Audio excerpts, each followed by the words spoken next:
Well, welcome. I'd like to call this meeting to order. It's a special council meeting of Orangeville Town Council for Thursday, August the 11th, 2022. Could I have a motion to approve the agenda, please? Councillor Andrews, seconded by Councillor Peters. All in favor? Thank you. Any disclosures of direct or indirect pecuniary interest, Council? Seeing none, Mr. Bonato, could we have the singing of our national anthem, please? O Canada, our home and native land, true patriot love in all of us command. With glowing hearts we see thee rise, the true north strong and free. From far and wide, O Canada, we stand on guard for thee.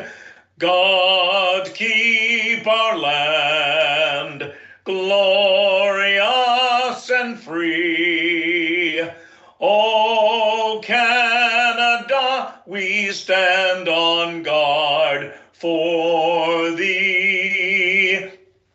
O Canada, we stand on guard for thee.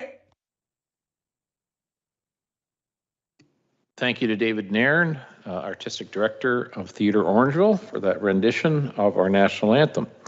We'd like to acknowledge the traditional territory of the Anishinaabe people, including the Ojibwe, Potawatomi, and Odawa of the Three Fires Confederacy. This meeting is being aired on public television and are streamed live, may be taped for later public broadcast or webcast. Members of the public wishing to view the virtual council meeting are invited to do so through the town's live broadcast of this meeting. Any member of the public connecting via telephone is reminded to press *6 to mute. So tonight we have some folks from Deloitte joining us. Ms. Phillips, did you want to introduce the team? Certainly, Your Worship. I'd like to welcome back Trudy Parsons, who is our project lead from Deloitte.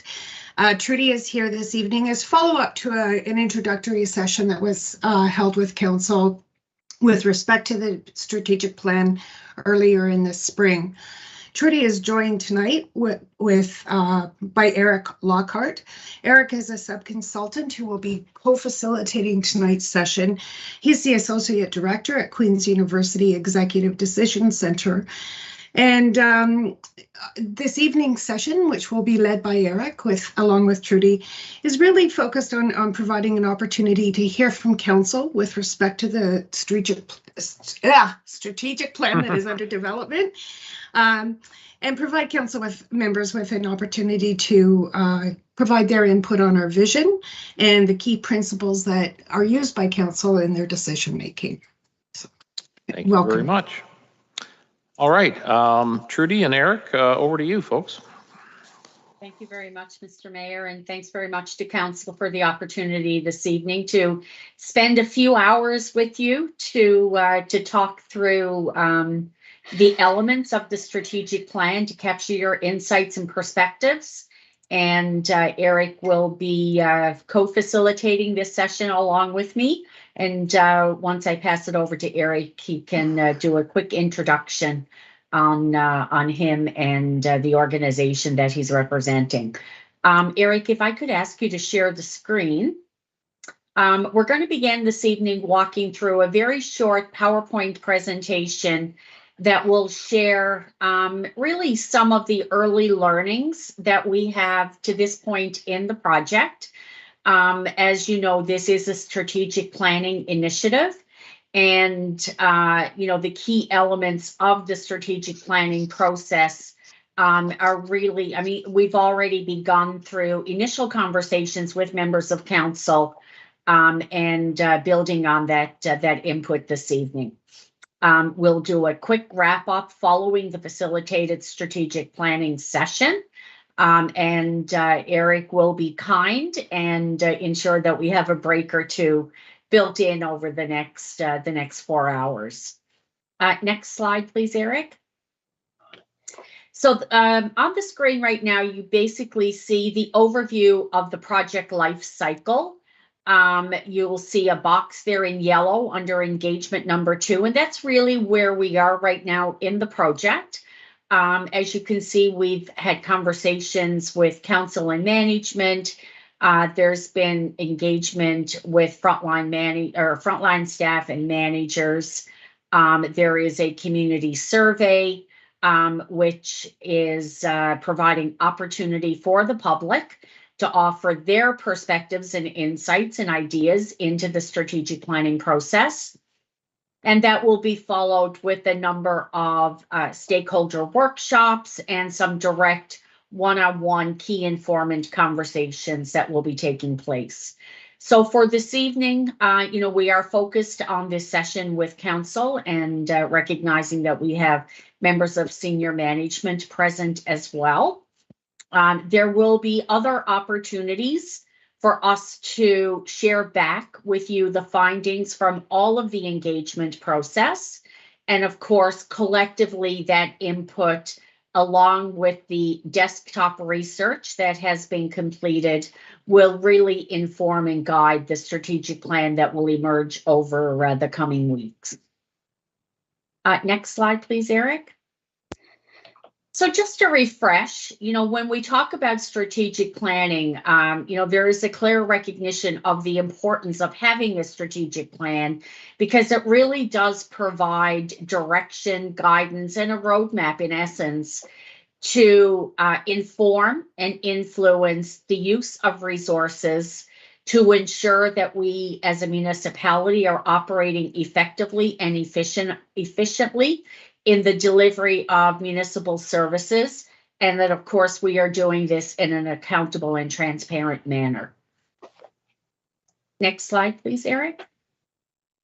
So within the strategic plan itself, and over the coming weeks, we will be working on creating a vision for the municipality. We will be looking at the mission, which is really why the corporation exists. And we'll be looking at the values or guiding principles, as Ruth referred to, which really form the foundation through which decisions are made. These are the things that must remain true, that reflect our values as decisions are moving through the municipality. And these really apply to all levels within the municipality. It refers to, from our frontline staff all the way up to and including council members. The process also allows us to identify what's working well, what may have opportunity for improvement, what might be some of the challenges that we're facing, and, to just reflect briefly. Those challenges have probably never been more heartfelt than they have over the past couple of years, as our communities and our people have really struggled to overcome and make it through the other end of COVID. Even today, we're still seeing an uptick in the numbers of COVID. And so we're certainly not out of the woods there. And so we do need to be applying a lens, thinking about the implications and impacts of that. That, of course, will all lead to the identification of priorities, what's most important that we address in the coming 2, 3, 4 years. And this document really creates an opportunity for new council to have a strong starting point to reflect any of their additional insights and input in addition or prior to the strategy being finalized. It's also an important document from the municipality, from management and staff perspective, because it allows clear understanding of what those priority goals and objectives are for council members, as well as how that can be reflected in tangible actions through departmental business plans and, of course, the budget process as well. Next slide, please, Eric. I really like sharing this particular slide because what's important in the strategic plan is that it is owned by all members of the municipality. So while we create the vision collectively with the community and members, staff and council, management within the municipality, we're also creating the values in which we all believe in. We're creating a mission that clearly details why the municipality exists. And we know, of course, that in part that is a legislated requirement through provincial government. However, it also exists to serve the community and to try to ensure that the community offers the services, amenities, and supports that are most important in the community and are within the capacity of the municipality itself. Ultimately, this gets right down to frontline staff. So as staff go to work every day, one of the things that's important that they understand is why is it that what they do is so important, and how is it that what they do actually helps to move the municipality forward towards that shared vision. So everyone has a role to play. Next slide, please, Eric. So let's just take a moment and reflect on some of the early findings from the research that we've been doing. Not going to spend a lot of time talking about this, but I did want to share it with council, particularly this evening, so that you have some of this information top of mind as we do begin the conversation with Eric. Population, we have the new census data, and we can see that there's about an 8% increase in the population since 2011. We've also seen an significant increase in average household income. And we've seen an increase in the number of dwellings that make up the town of Orangeville. And when we look at, the lower income socio-demographics within the population, we've actually seen a decrease, which is something certainly to celebrate. We're down from 8.6% in 2015 to 6%. So, always a key area of focus, but it's certainly worth recognizing, the decrease of over 2.5% in that regard. Next slide, please, Eric. So this slide presents a breakdown of the population based on age category. And you can see that, in the green, this is where we've seen increase in population by age group. And there are a couple here where we see a decrease in population by age group.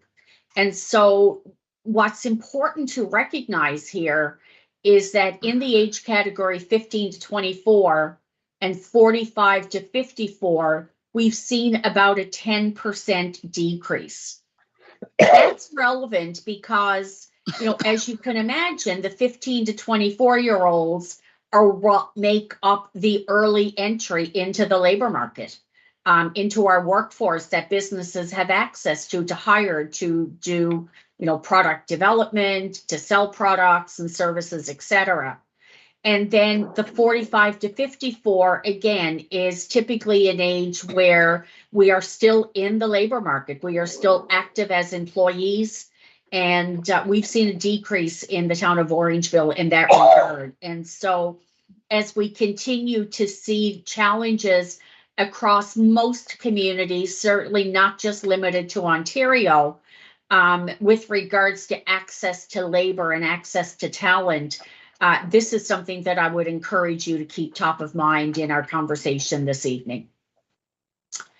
Next slide, looking at the number of the top industries by number of businesses.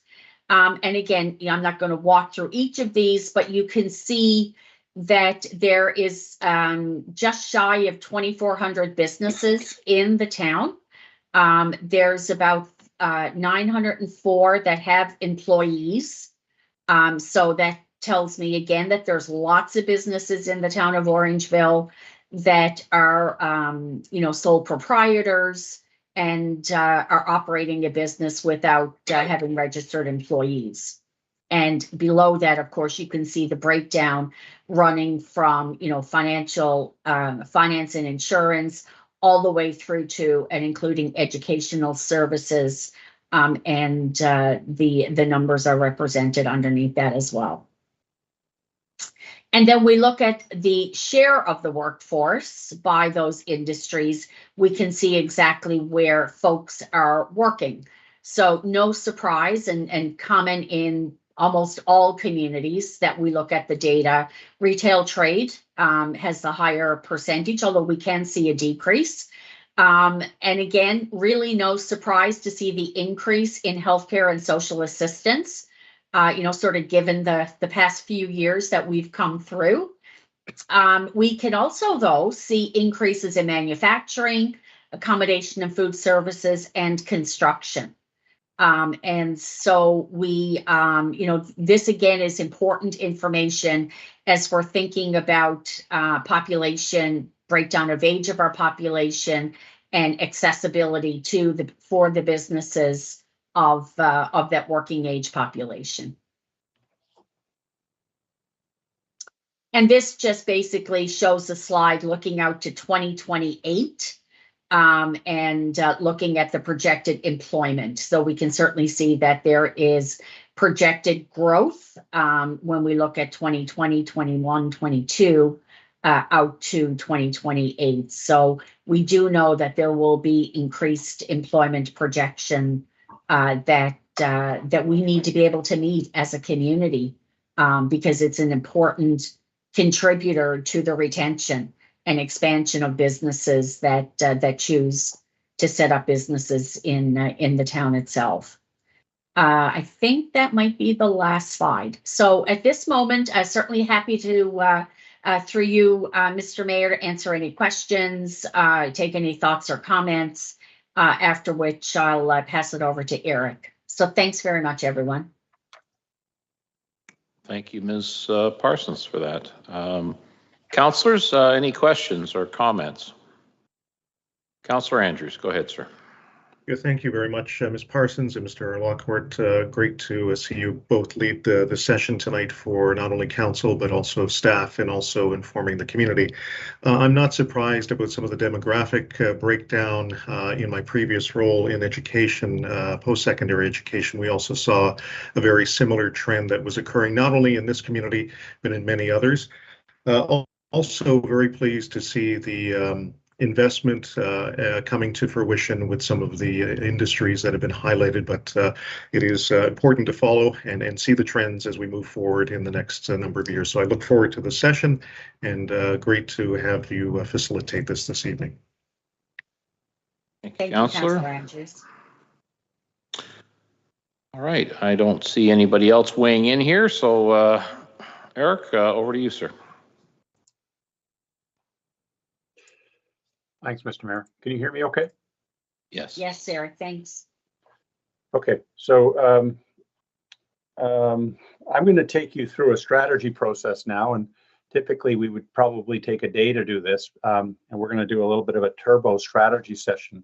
I'm going to first of all preview for you the sort of the trajectory I'm going to take this evening, and I think Trudy set this up quite well and explained what we mean by vision, principles, priorities, and mission.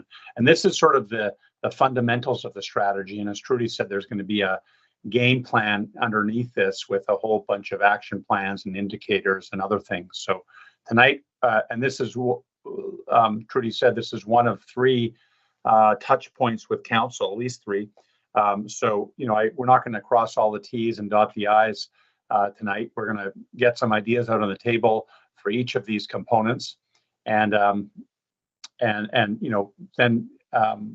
have some reflection over the next few weeks and come back to you with some more refined product for your further feedback.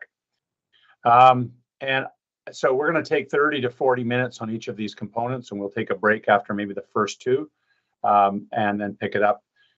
So I think Trudy's defined these things. What I'm going to do is I'm going to give you some examples. I'm going to repeat the definition that she talked about. Then I'm going to give you some examples of other municipalities, entities that we've worked with. When I give you the examples, I'm just giving the examples to sort of get the juices flowing. They're not necessarily the right answers or excellent, what I would call excellent examples. They're just, examples to sort of get you thinking in sort of the right sort of level of detail or level of sort of granularity. So I'm going to, as I say, give the definition, give some examples, and then I'm going to ask you in XLEAP or CrossLeap for your thoughts. And so that's the tool we're going to use for the sort of idea generation. So let's get into the vision. Oh, this is just sort of a graphic of sort of the framework that we're following with the vision at the top and the purpose and the why we exist. And then, a few priorities is what we're trying to land on. And I just give you sort of my heads up and with the priorities. I think anything more than 4 or 5 priorities for an entity of your size are too many. So I'm going to try to be ruthless here ruthless. I'm going to ask you for some ideas, and then we're going to narrow down and try to come up or try to agree on a manageable set of priorities. And then underneath that, which we're not going to do tonight, are, as I said, the action plans and the more specific details. Okay, so that's the framework. So I want to start off with the sort of the end state, if you will, beginning with the end in mind. What is the sort of the aspirations that you have for the town of Orangeville? And we're talking about the corporation in terms of what would be the desired end state. And I want you to think 5 to 10 years down the road, if we were successful, what would it look like? So I'm going to give you some examples, as I said. And again, these are examples just to sort of get the juices flowing. And I won't read through them all. I'll let you read through them.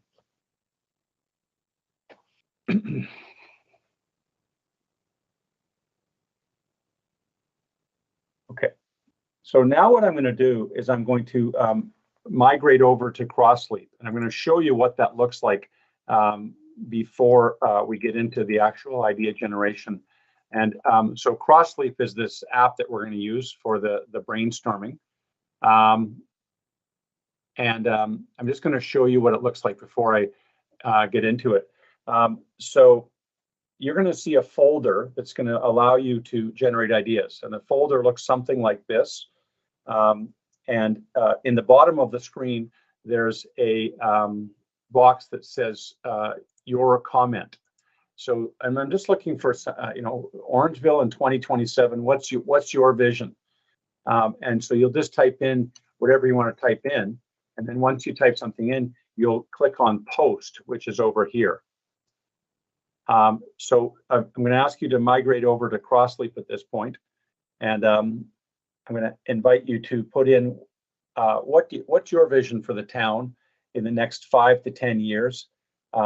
And if you don't see your comment box, you may have to click on the plus icon down at the bottom of the screen. And I'll just give you a couple of minutes to migrate over to CrossLeap.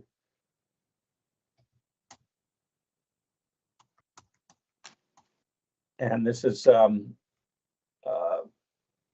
once you migrate over, you can minimize teams and go over to the CrossLeap app. And this first question is inviting you to share what's your sort of aspiration or what's your vision for the town of Orangeville. And I put the sort of what we see as sort of the definition there, aspirational focus that sets the tone for our future. And again, if you've got a box there at the bottom of your screen that says your comment, and I'll just be quiet for a minute or so, or a couple minutes, and invite you to put in any ideas that you have. And if you haven't joined CrossLeap already, the link to that is in the Teams chat, the chat bubble. If you click on that chat bubble in Teams, you'll see a note there that says, please also join this link. We don't want you to close Teams because, of course, you need it to hear me. But if you can click on that link and put in your first name or your name, join the session, and you should see a green folder. The green folder At the top says Orangeville in 2027. And I'm just going to invite you, I should remind you, this is totally anonymous. So what would be your vision for the town of Orangeville in 2027?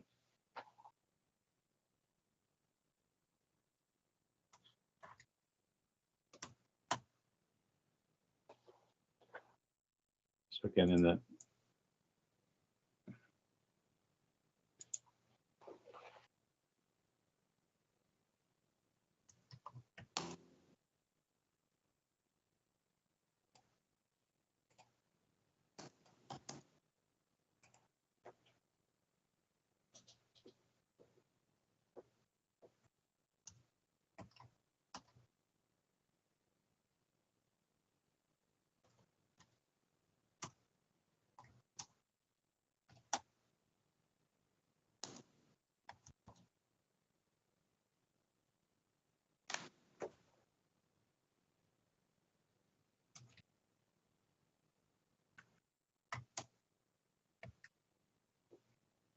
So you're seeing your colleagues' ideas here, folks, come up on the screen. I was hoping that everybody would put in 1 or 2 ideas. That's great.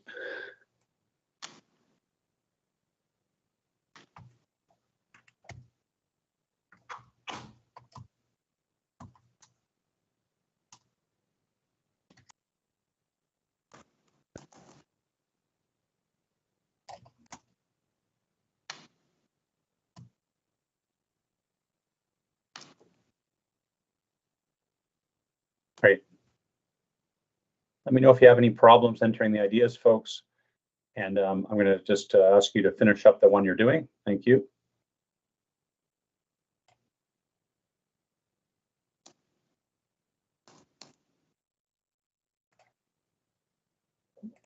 Some of them are moving around, folks, because what I'm doing is I'm just sort of clustering some of the similar ideas together.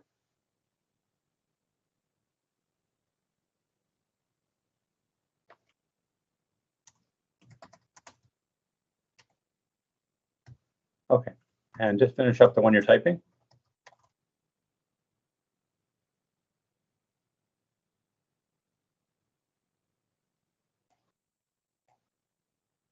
Okay, so what you're going to see here, folks, are the 25 or so ideas. And I realize some of these are sort of more granular than others, but what I'd like to do are 2 things. One is I'd like to clarify what these mean. So if you don't understand one, I'd love to hear your voice. Or if you'd like to amplify something, I'd love to hear your voice. Now, of course, this is a little bit tricky because it's I'm not sharing my I'm not seeing my team screen. So if you want to put up your hand, you can, or just speak out, especially if you want to speak to, or if you don't understand one. So I'm going to take it from the top, and we've got about 20 of these ideas. And I'm going to do 2 things. As I say, I want to clarify what these mean, and then I'm going to group any similar ideas together. So for example, and I just did this while they were coming in, there's a few ideas here around a friendly, safe, and inclusive community, almost identical actually. So I'm going to put those ones together, okay? Now, there's a couple here about great transportation offering, transit link to major hubs. So I'm going to put number 2 and number 3 together. Number 3 and number 4 is we're seen as a model with regards to community wellness, well-being. We're a leader in health and well-being. So to me, these ones go together. And if I may just sort of a friendly edit in number 3, and I'm just going to put those two together. Now, self-contained. So I need somebody to speak to the word self-contained. Can anybody just clarify the meaning of that?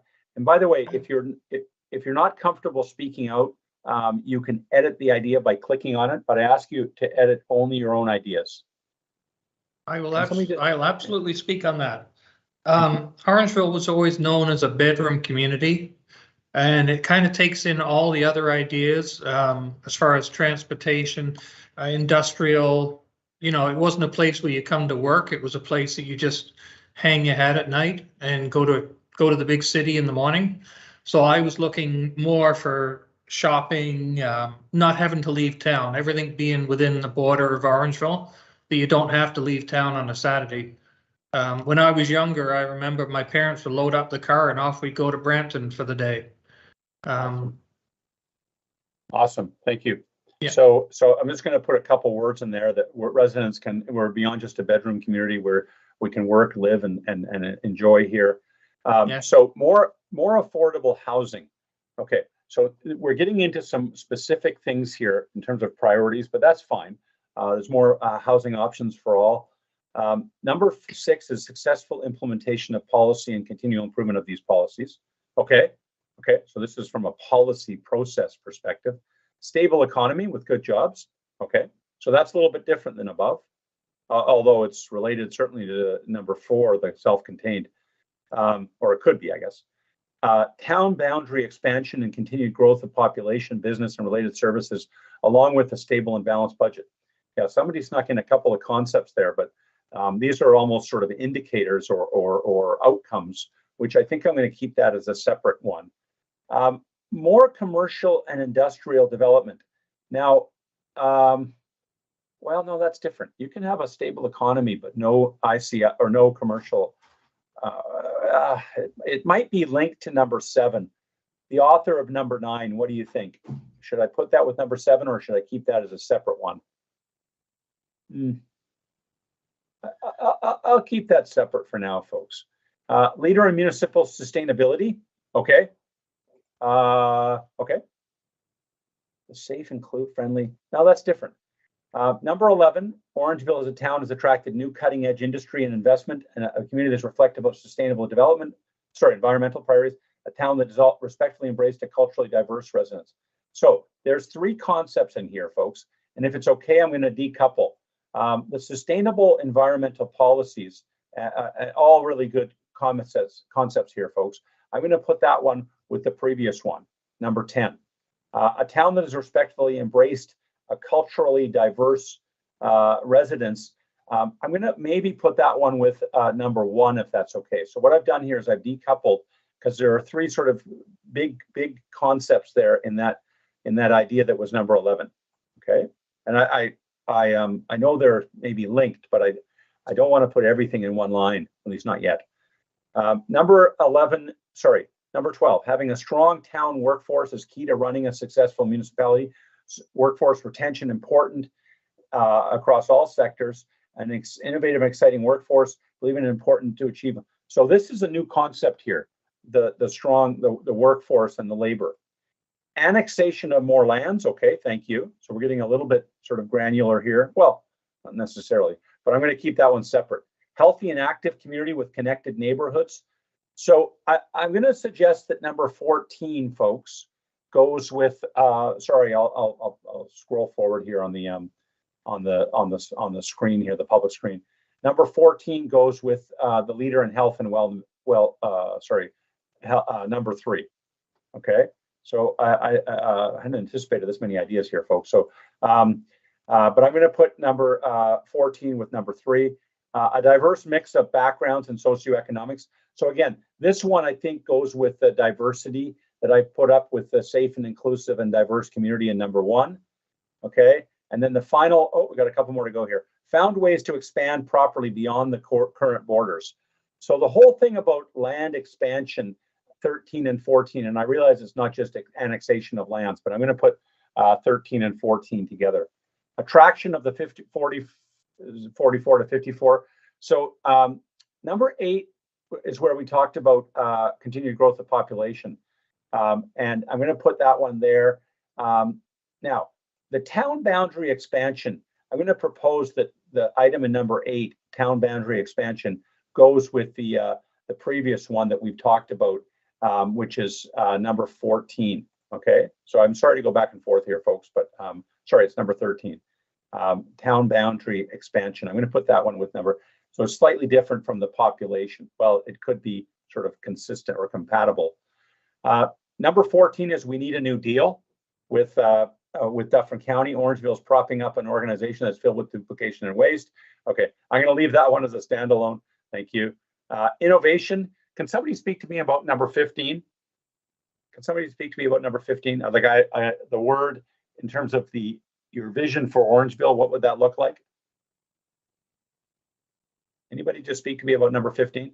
Sure, we're running out of time, and I just put that because this council has constantly asked us to move the bar on a number of fronts as it relates to broadband technology or thinking of new ways to attract industry. They also recently sold ORDC, which in and of itself may not be innovative, but that's leading to rail to trail, which is an innovative concept when you think about lake to lake. There's a big focus on digital services. So there's a number of areas where this council has pushed innovation, but I just ran out of time. Okay. I'm going to just say we're seen as a leader at a municipal level, right? And that's fair. I think that's an emerging sense that does exist. Yes. And then population number 16, and so that one also goes with number 8.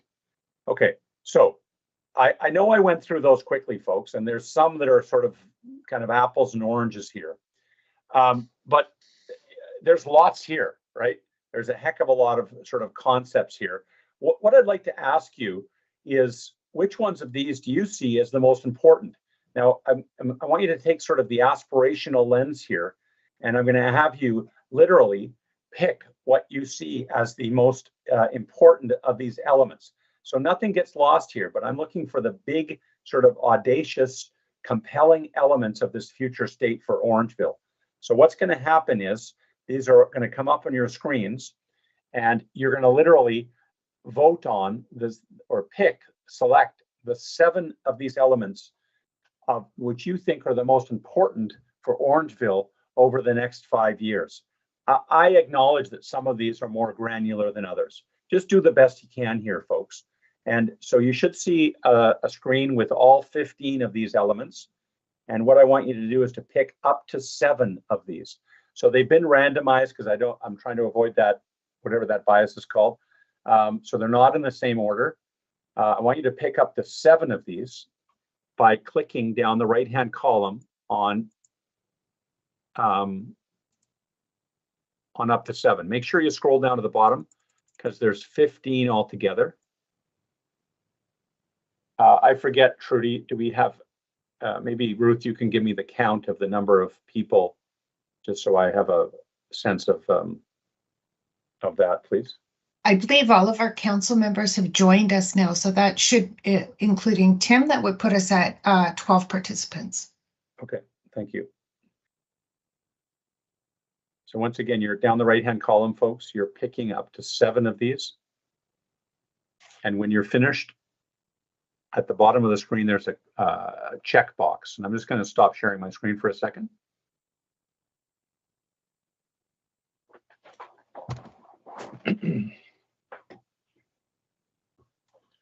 And we're just waiting for people to pick what are the 7 most important elements of this future state. Again, I know that some of these are more granular than others. Once you've picked up to 7, folks, click on the blue circle at the bottom of the column of boxes.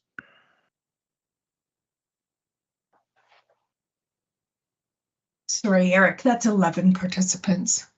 Thank you.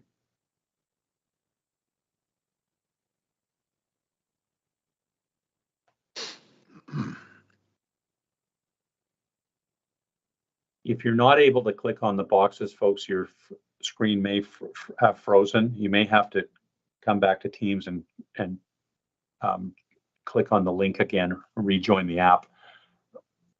Once in a while that happens. Just, we all know the Wi-Fi or the internet connections are different in different places. So if you're not able to click on the boxes, please rejoin the app.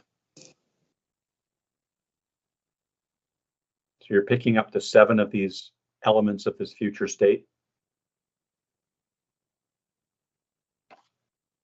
Let me know if I can help you.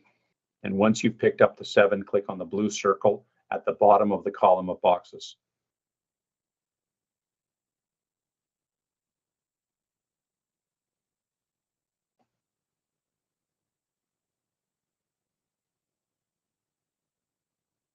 And And I'll give you another minute or so. Thank you.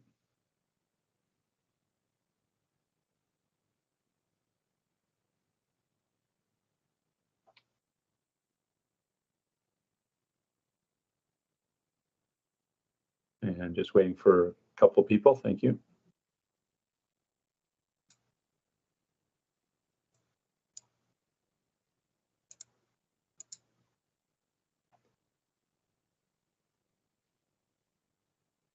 Okay. Anybody not cast their vote?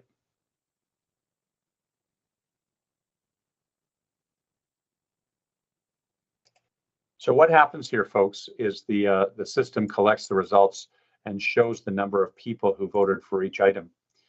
So I'm going to show this on my screen. So, well, actually, a tie for the gold medal, but 8 of the 11 of you said this notion of a friendly, safe, and inclusive community respectfully embraces diverse residents. 8 of you also sort of supported this notion of the municipality seen as a leader in innovation. And then the town boundary expansion. And I know we put a couple of concepts underneath that, but land annexation, et cetera. So then you see items number 4 and 5, 7 of the 11 of you said, this notion of us being sort of self-contained, and people can live and work, and we're no longer just strictly a bedroom community. And then this notion of being seen as a leader in municipal sustainability and environmental practices. The workforce, let's not forget the workforce, 6 of the 11 of you, and then so forth down the list. So I would suggest that the sort of the broader concepts, which is great, came up to the top here. I might have merged a couple more, like for example, number 9 and number 10, but that's okay.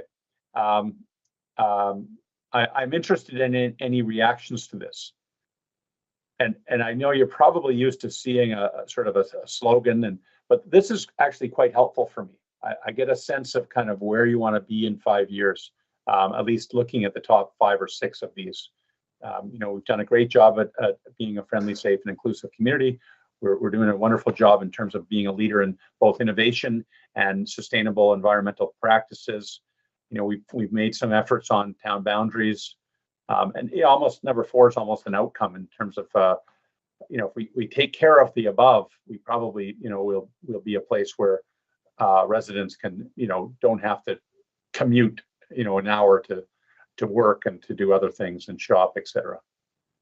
Any reactions to that? Eric, I know you can't see the hand, but Mayor Brown has a comment. Yes, please. Thanks, Eric. Can you put that back up, the screen back up? Yep. I was just going to make the comment that actually some of these items, and if you could display them again, I'd appreciate that. Yep. Some of the things are tied together, and you'd mentioned that earlier, but the town boundary expansion and annexation of lands, and then number 9 and number 10, these are tied together. I mean, we and also the deputy mayor's comment about trying to be more self-contained. Well, we're running out of land, so if we don't have the ability to grow, expand our boundaries, then adding businesses and adding more amenities in our town are going to be difficult. So there's probably 4 of those that can sort of collapse into that one idea of boundary expansion. Yeah, I didn't do a perfect job, absolutely. But you need to sort of, I probably could have put these into, as you say, some bigger concepts. But I do like the granularity, the tangible sort of concreteness of some of these ideas. And so any surprises or anything that sort of concern you with those top, say 7 or 8? Andrew's got her hand up there, Eric. Yes, please. Thank you. Thank you, Mr. Mayor. to Sandy's point, or to the mayor's point, I think if you go to the higher level of, because some of them are granular, as you just said, Eric, if you think about the main themes here, I think I'm seeing placemaking, which would include the deputy mayor's points and the mayor's points and the broader community as a whole. Well-being at the macro level, when you look into the social, political, educational, the full definition of well-being pulls a number of pieces towards that. And then you see innovation and the business side kind of coming into three emerging themes. That's what I'm seeing. I realize you're theming on the fly, but just for your consideration. That's excellent. So I don't know if people heard that, but a broad cluster of ideas around placemaking, a cluster of ideas around health or well-being and wellness, and then a cluster of ideas around innovation and sort of the business practices side. That's very good. Thank you. Yeah, different ways you can kind of slice and dice these, and that's really helpful. Any other observations, reactions, or concerns? Okay, so as I said, each of these components, the 4 topics we're going to discuss tonight, deserve a couple of hours, right? And so this is just sort of a first cut at some of our thoughts, some of our your input for what's the vision for the town of Orangeville. So I'm going to go to the next discussion here. So the next discussion is guiding principles. So let me give you a couple of examples of guiding principles, well, let me give you what I see as the definition of guiding principles, and I'll just put it in cross-leaf. I hope you can see this. So what we mean by guiding principles is a way, a rule, or something that defines how we deal with each other, how we deal with our staff, and how we discuss, or how we deal with residents.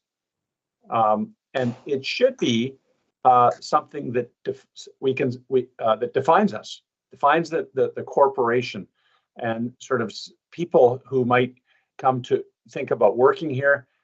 They ask, what's it like working at the town of Orangeville? You can say, well, here are the things that we stand for. Or if it's a visitor or a resident coming in to customer service, we should treat them in ways that are consistent with our guiding principles. So, some people call these a code of conduct. Some people call these values. We're going to use the term guiding principles. It's what we stand for, principles that define how we interact with each other on council, with staff, and with residents and visitors. So I'm going to give you a couple of examples. And again, don't be sort of biased. It's just more examples that help sort of you think about what I mean by guiding principles. They're not necessarily the right ones. And certainly, I think it's kind of fun to have fun. It's good to have different guiding principles. How are we different from, companies in the private sector in Orangeville? What are the things that really define the town of Orangeville? And so these come from some other municipalities that we've worked with across the country. And so I'm going to use the same tool as before. And what I'd like you to do here is just start off with, what do you see as 1 or 2 important guiding principles? So this is the same tool as before. And I'm going to put the green folder on your screen this time. And all you need to do is click in the Your Comment box and just give me what you see as 1 or 2 important guiding principles for the town of Orangeville. So if you click on the, what's it called, the Your Comment box.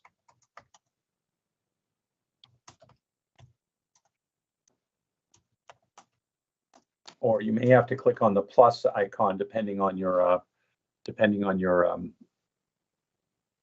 browser.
Okay, good.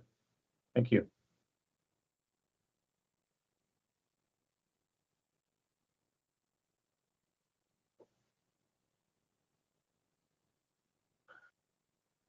So,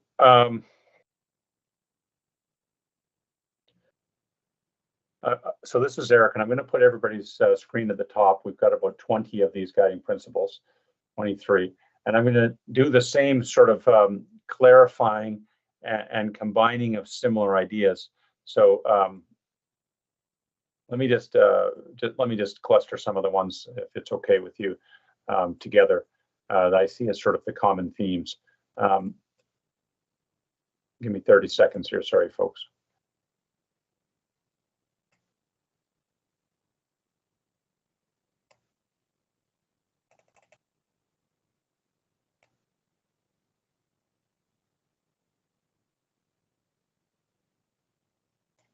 Okay. Yeah, service focused, right? Okay.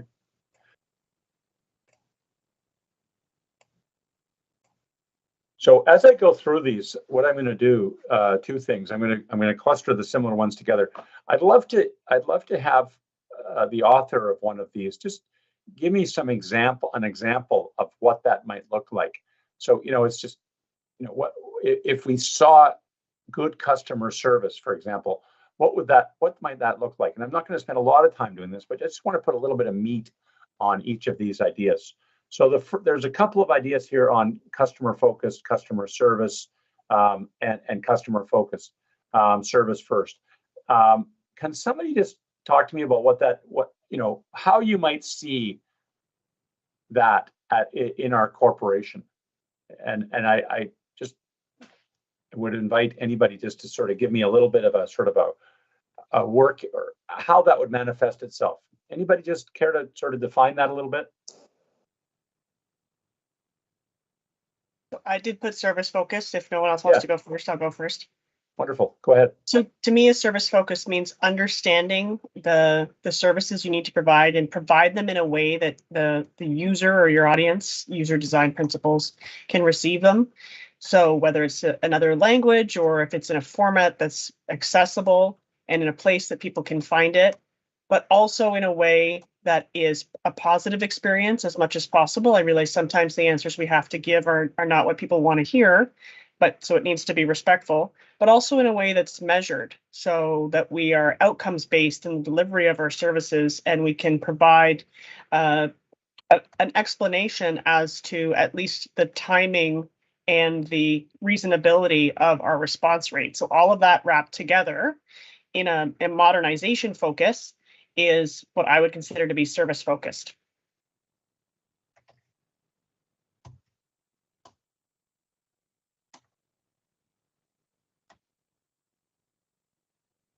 So that's excellent. That's exactly.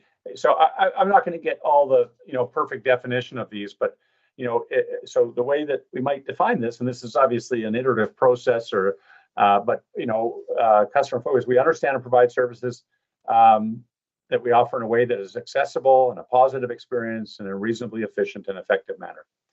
That's great.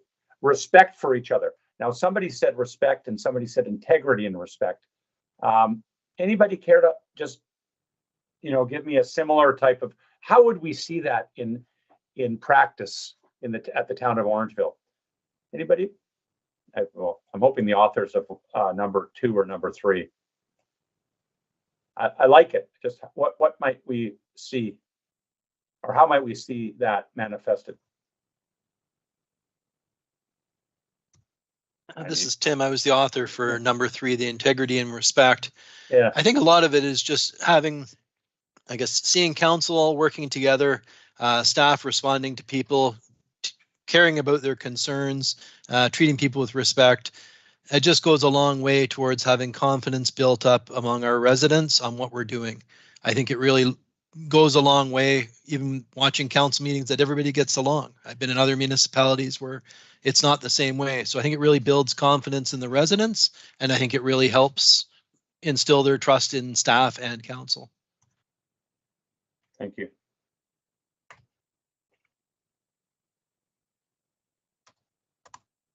So again, I'm not doing a perfect job of sort of capturing some of these, but I think 2 and 3 go together.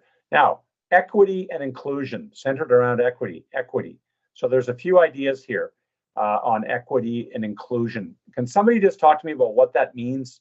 You know, because everybody has this as a value, but what would that mean at the town of Orangeville? Anybody, any of the 3 authors? I can speak to it a little bit. When we talk about centered around equity, it's prioritizing people and making sure that all residents within the town of Orangeville can feel safe, included, respected, and valued within the community. And when we can do that in everything that we do around programs we offer, you know, around affordability, around all of those things, it becomes a more equitable place to live. That's excellent. Thank you. And I totally acknowledge that this one certainly, you know, we need to probably put a paragraph there. But anyhow, we prioritize people so that all residents feel safe, included, respected, and valued in everything that we bring, everything that we offer. Now, there's a couple here about environmental stewardship and sustainability. Can somebody just talk to me about this one? I'm particularly interested in this one. But what does that mean at the town of Orangeville? How would we see that? I would see that as having policies that are forward thinking when it comes to sustainability and the environment, and embedding that in the decision making and the practices of the municipality.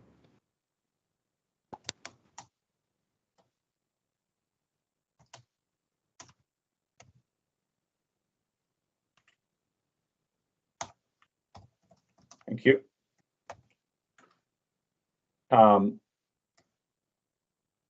There we go. Okay, good.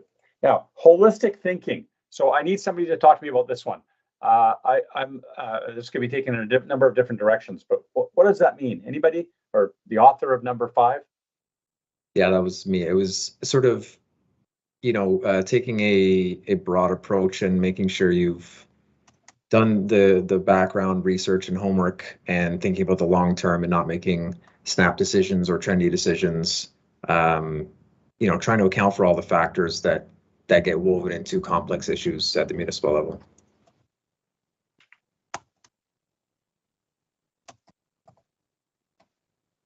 Yeah, take a broad approach, thinking about the big picture and not, you know, some of the many factors that need to be taken into account. Okay, supportive. So I see supportive, and I see you know, now we're starting to sort of get into some overlap here.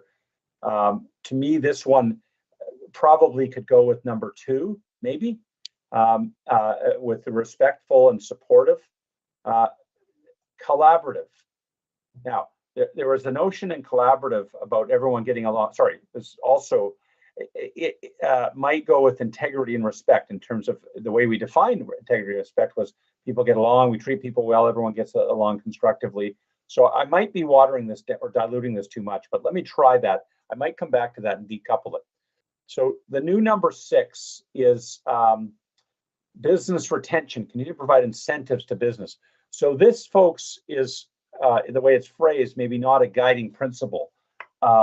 It's almost you know, a strategy. Continue to provide incentives to business. Where, to me, the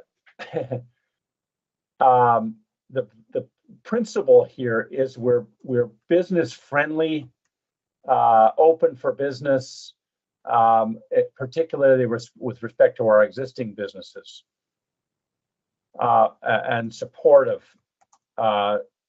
to existing businesses. And maybe I don't want to butcher this one, but and there's different ways we can do that, and providing incentives, supports, whatever, to our existing businesses. I hope that's okay with the author of number 6. Number 7 is a cordial, professional, open, and inclusive organization. So somebody snuck in a few concepts here, although I think this one goes to, well, a combination of number 1 and number 3, the inclusive. Yes. So I'm going to propose we have number 7 covered above. The next one is putting people first. So again, the way it was defined, number 1 was customer focused, putting people first, service first, although that might be employees too. Enjoyment and fun. So I'm intrigued by this one as a guiding principle. It's we make the workplace a fun place, or we make our residents experience, and we ensure that it's an enjoyable experience. Can somebody just give me some more detail on number 7? I'll speak to that one. I mean, I guess it comes from the industry. I kind of spend a lot of time in. One of the things we kind of miss sometimes is we keeping the enjoyment and fun, not just in the workforce, but also when you're interacting with the public and interacting with our stakeholders in the community, and maintaining a level of human side, if you would, a bit of humanistic piece to it. Because what happens is we sometimes forget that when we're into all these various pieces of sometimes difficult situations, how do you inject some fun, enjoyment while we're doing it and trying to get to improve the outcome? So the idea was just to enhance, even with the workforce, enhancing the workforce, and to inject some enjoyment and fun to bring the social side to a certain degree, because we're finding now in our environment that we need to find ways to retain staff and recruit staff. And when they're in an environment where they're having a little bit more fun in a broad sense, where they can enjoy each other and socialize with each other and socialize their various business pieces within the organization, I think it comes out, the outcome is far more positive. I kind of didn't do a good job of paraphrasing those comments, but I think super, super important. Well, it's not for me to judge here, but I'm certainly seeing, especially post-COVID, how important culture and making sure that our people, it's a good place to wake up and come to work in the morning, or it's a good place to walk into in the building, and you can kind of feel that culture and enjoyment and fun in certainly some organizations, and others not so much. So that's really, I need to put some more words there, but I hope people are okay with the way I capture those. Community driven, number 8, as a guiding principle. So this one I need to understand. Can somebody just explain to me community driven? Does this go to the customer service? We're driven by community. Somebody just talk to me about community driven. I like it. I just need to, is it similar to number 1? Anybody want to speak to number 8? No? Okay. We illuminate our unique and vibrant community to spur tourism. So as a guiding principle, illuminate our unique and vibrant community. So this again is probably, getting down to the strategic level in terms of some of the things we do with respect to tourism. A guiding principle, yeah. We're good at promoting and generating awareness. I try to spin this as a guiding principle. I'll just leave that as it is. Excellence. So I'm going to propose that excellence is a further sort of qualifier of customer focused, service first, excellence. I'm going to put excellence with number 1, if that's okay with the author. And if it means something else further to number 1, I can entertain other comments, but let me put that with number 1. Okay, number 1's becoming a big one. Respectful. Now we've got respectful mentioned in number 2. So I'm on number 11, and I put that with number 2. We also have integrity mentioned with number 2. Now the final one is empowered. So can somebody just speak to me about what that would look like? I'm assuming this goes to our employees, although I guess it also could go to residents. Can somebody just talk to me? I'll speak to that one. When I look at the customer service piece and look at, giving staff the tools and so on to make decisions and be empowered to be able to deliver service to the public and react to the public quicker, and from using the term excellence to be, if you're going to be trying to encourage excellence and best practices and to be the best you can be, I think we need to, in the public sector and in private sector, I mean, we're seeing a lot more where staff are being empowered through management to right down to the front lines, to be empowered to make decisions so that the customer is not waiting, days and days for an answer. It's a matter of you can make that decision today, make the decision. The old CRM piece, the community service piece that we're trying to work on now is about giving the frontline workers the power to make a decision. That could be a point where, you know something, if you're not happy with the service you're getting here today in this pool, the staff person at the front end can say, I'll give you a refund right now.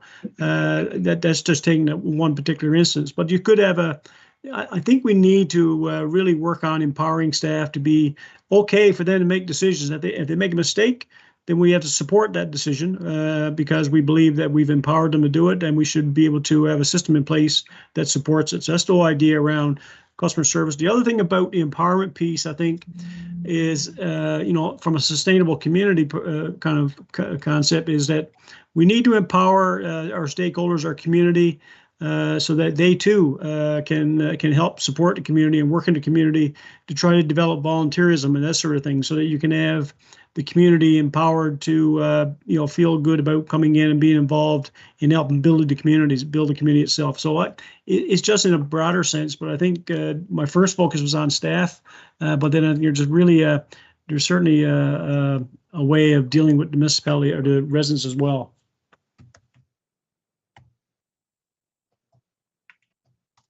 Yeah, thank you. I'm going to keep that one separate, simply from number. There's certainly some connection to the customer focus, but I think that deserves a standalone for now. We may lump those together later. The one that stands out, folks, to me is community driven. I just need the author to speak to me, if you could, about what that means. And I like it. I just need some further sort of definition. Anybody care to clarify number 8, community driven? Maybe we lost somebody. Okay. It's not mine, but I'll tell you something I'm seeing now, and I'm sure Council realizes as well, is that what we're seeing is a neighborhoods and community groups and groups that are looking at, as an example, a park being designed. They're looking at it from perspective that they want input. They want to have full input into how it's designed, what the layout is, where it goes, when it goes there. And I guess it goes down to being very more transparent from a municipal operation perspective. But if I were looking at that particular concept, I would think, that the residents now today that we're dealing with really want to be involved in the decision-making process. So that's how I see the community being more community-driven into how we do business in the municipality before the outcome is determined. Got it. Yeah, and the word transparency jumped out at me. Also, as I might just put some further words in there. So that's really helpful. I hope that's okay. And so what I've tried to do here, folks, is put some kind of working definitions. And I know they're rough, but at least initial working definitions of what those might look like in our town. Because people say, well, what do you mean by equity, or what do you mean by environmental stewardship? Well, and I realize this is a work in progress, but here's how you might see this. And so for employees or for potential future recruiting or future candidates for employment, you can say, well, what we really mean by each of these values or each of these guiding principles are the following. So you know what I'm going to say, right? There are too many. So I'm going to ask you to prioritize these. We'll take a break after this, folks. And this is, again, just to first cut it. What do you see as the most important things that our town should stand for? And I'm going to have you pick 5 of these. Whether the right number is 4 or 6 or whatever, 10 are too many, I can guarantee you. So we want to have a few things that the town stands for, that we can say these are the guiding principles that we live by. In how we interact with each other, with our staff, with our residents. If you had to pick 5 of these, which 5 would you pick? So these should come up on your screens. They have been randomized again. And I want you to pick up to 5 and then click on the, the blue circle at the bottom. I'm going to stop sharing here just for a second. We'll take a break after this, folks. Thank you.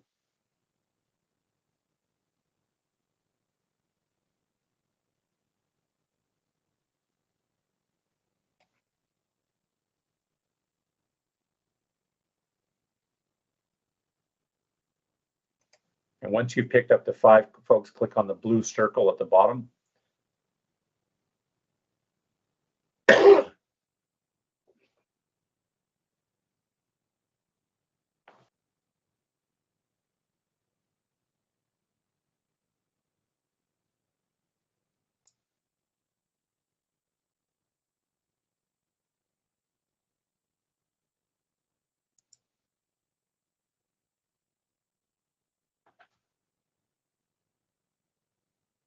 Ruth, can you confirm we still have 11?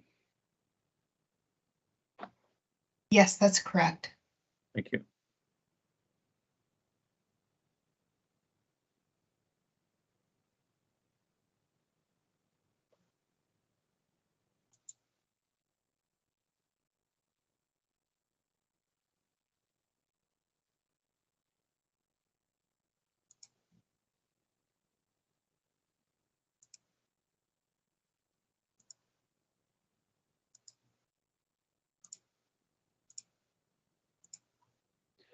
Okay, so what happens here, folks, again, is the system collects the results and shows the number of people who voted for each item. So in this case, it's interesting, actually. There are 4 that sort of are, I would say, head and shoulders above the others. At least, well, 9 of the 11, you said this notion of integrity and respect. We work together, we care, we treat people well, everyone gets along positively. The customer service or the customer focus, and we provide services in a way that's accessible and positive. It gets truncated there, but in a reasonably efficient and effective manner. And then 7, well, actually a tie for the bronze medal, but you know, we empower our staff, and by extension, we power our residents. Empower. Equity and inclusion comes up as I would propose as one of our more important guiding principles in terms of we prioritize people, and so that all people feel safe, included, respected. And you know, I realize the number 1 and number 4, there's certainly some linkages, but I think it's good to have those delineated. And then there's almost a second tier of principles around environment, around being friendly to business. This notion of fun and enjoyment, I think might be a really interesting way to sort of distinguish us. And, you know, I think it probably connects with customer focused, but anyhow, any reactions to those guiding principles or any surprises? Again, you know, we're not going to cross all the T's, but certainly there are 4 there that are kind of above the others. Any comments on those? Okay. So as I said, you know, I know that each of these conversations deserve a couple of hours, and we're just doing 30 or 40 minutes on each of them.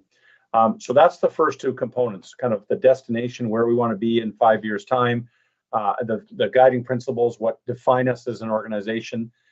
So the third topic is, what do we need to focus on the next 2 or 3 years? And I'm going to get more pragmatic here and say, what are the kind of the areas of focus, or what are the priorities that we need to make significant progress on in the next 2 or 3 years as a corporation? So I'll give you some examples of those, but we've been sitting for an hour and a half or an hour and a quarter. I'm going to propose we get up and have a little stretch break. I think Councillor Andrews has offered to do a yoga break, but I'll leave it up to you whether you want to do some stretching or take 15 minutes and get up. And I do encourage you to walk around, and just because this is sort of an intense process, and we've still got a couple of hours to go. So I really hope that you can get up, have a stretch, and we'll see you in about 15 minutes. Okay. I think the consensus is not the yoga.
Welcome back, folks.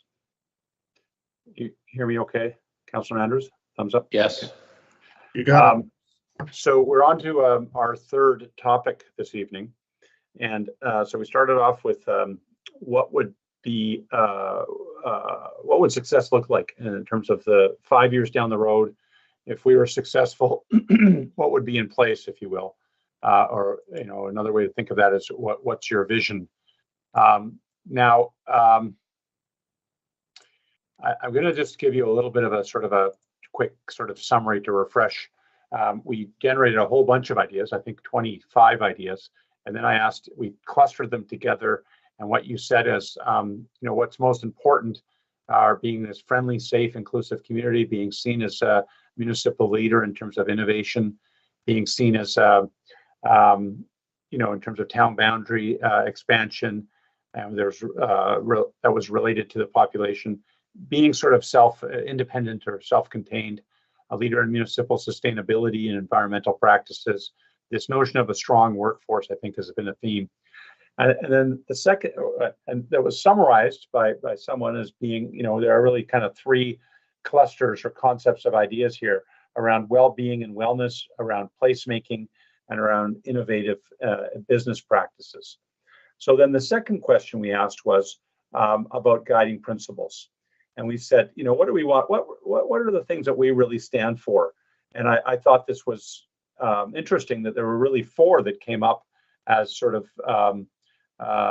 clearly above the others: integrity and respect, customer focus, empowered, equity and inclusion, and then some others that, you know, environmental sustainability, being business friendly, making sure we have a workplace and that's enjoyable and fun. And so, you know, we haven't agreed on any, you know, totally here, but, you know, thinking about this vision, and we've been fairly, and guiding principles, it's been fairly sort of abstract at this point. So now I want to see if we can get down to sort of the next level and ask you, over the next 2 or 3 years, what are the things that we absolutely either need to make significant progress on or take care of? So I'm asking you for what do you see as the most important areas of focus for the town, the corporation here, in the next 2 or 3 years. And to start off with here, if you can give me two. So what do you see, what are your two most important priorities for the town in, say, 2023, 2024, and 2025? You know, what are the things that we really need to say, these are our big priorities? What would those things be? So this is a green folder. Same tool as before. You click in the Your Comment box in CrossLeap. So if you come back to Teams, if you can toggle over to CrossLeap, and I'll just be quiet for a minute and invite you to put in, sorry, what I was going to do here, pardon me, folks, is not show you your colleagues' ideas until all the ideas go in. So I don't want you to be biased. I'm not trying to trick you here.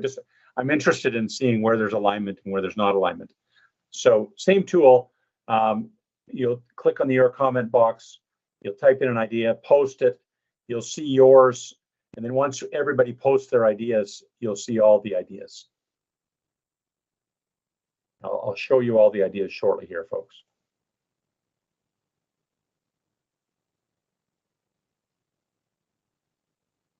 Give me two just to start off with, folks. Thank you.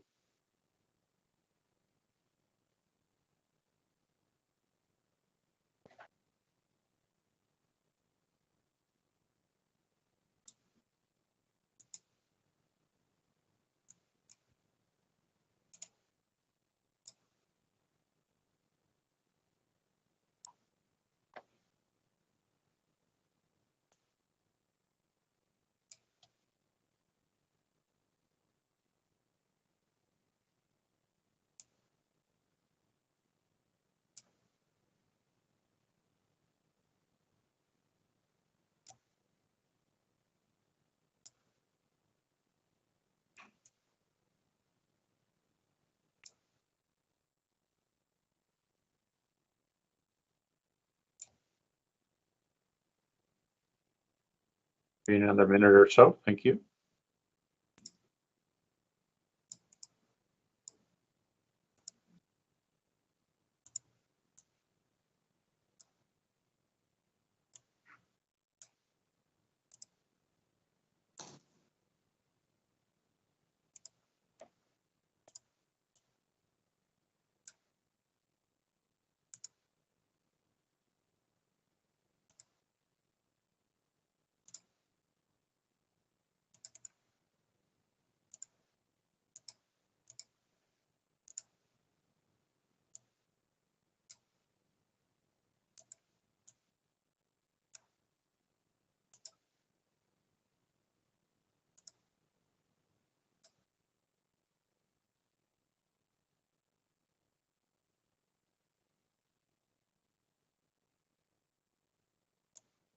Okay, another 30 seconds, just waiting for a couple of ideas.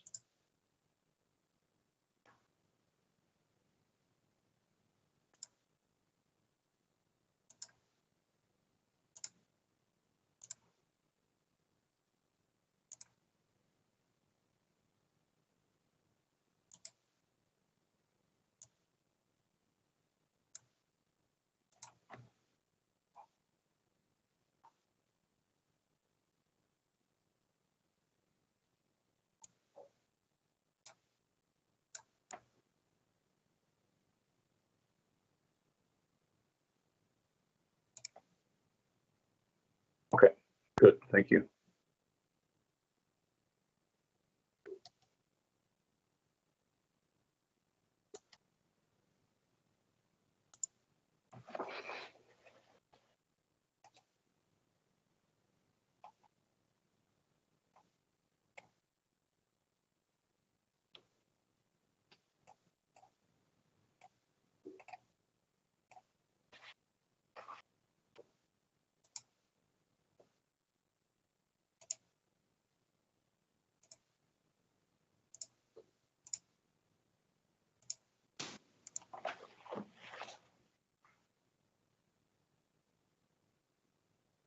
Okay, so here are all the ideas, folks. Sorry, I didn't mean to.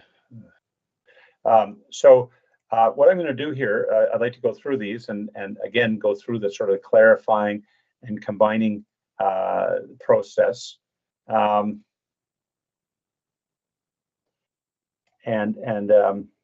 just clustering a few together here. So here we go. So I'm going to do the clarifying. Make sure I understand what these are, and then group any similar ideas together. Yeah, very good. Okay, so the first couple. Yeah, so I'm going to move people up to number 1. Sorry. The first couple are about the municipal workforce. Ensure a stable municipal workforce, strengthen it, cultivate it, retain, attract. All of these, I think, are all about a stable municipal workforce. So I'm going to put, staff retention and attraction are some of the specific things, strategies or plans in place for retention and attraction. Retention and attraction of municipal staff. Yeah. The ultimate goal here is a stable municipal workforce, right? So I'm going to put those ones together.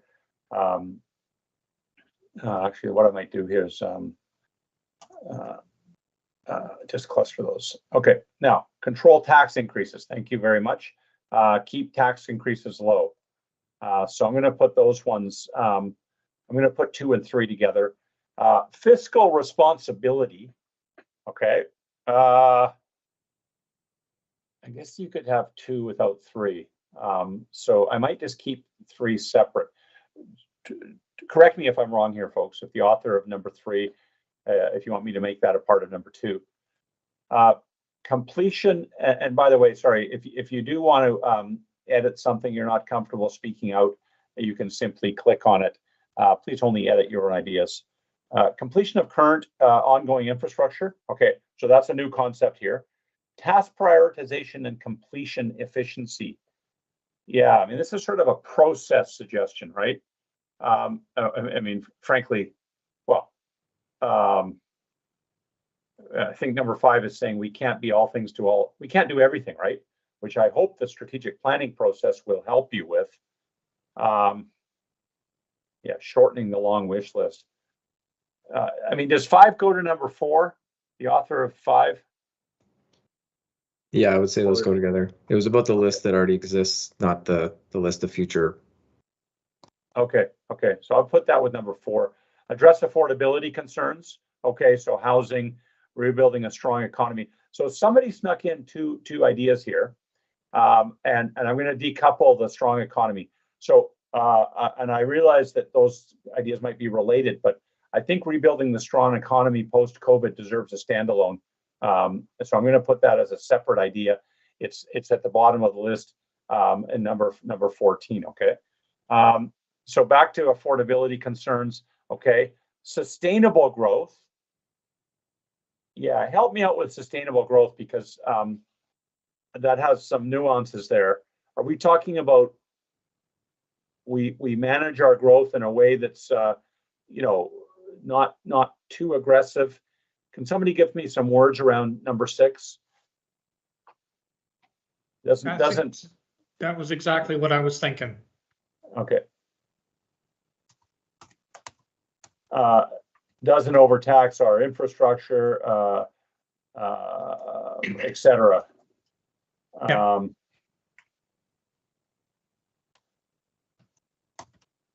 Okay, let's put some words there on number 6. Continue to support service delivery and staff retention and attraction by investing in services while keeping financial sustainability in mind. So now somebody snuck in 3 concepts here. We've got the staff attraction and retention. I think in number in number 1, right? Financial sustainability is also, we have that in number I think financial sustainability is in number 3, right? So service delivery, I think, is a standalone. Okay, so I've decoupled those. Financial sustainability, fiscal responsibility is number 3. Continue to support service delivery, I think, is a separate concept here. Tourism, number 8, to attract people to visit, shop, dine, and spend money. Okay, that's a separate concept or a new concept on this list. A new OP to update the plan to include the vision of Orangeville for residents and council. Okay, so I think that deserves a standalone. And I realize a number of these things above there might be part of the OP, but I think we're going to keep that as a standalone. Enhance and promote Orangeville as an innovation hub. Okay, and that's a new concept here. Build a more safer and a more inclusive community.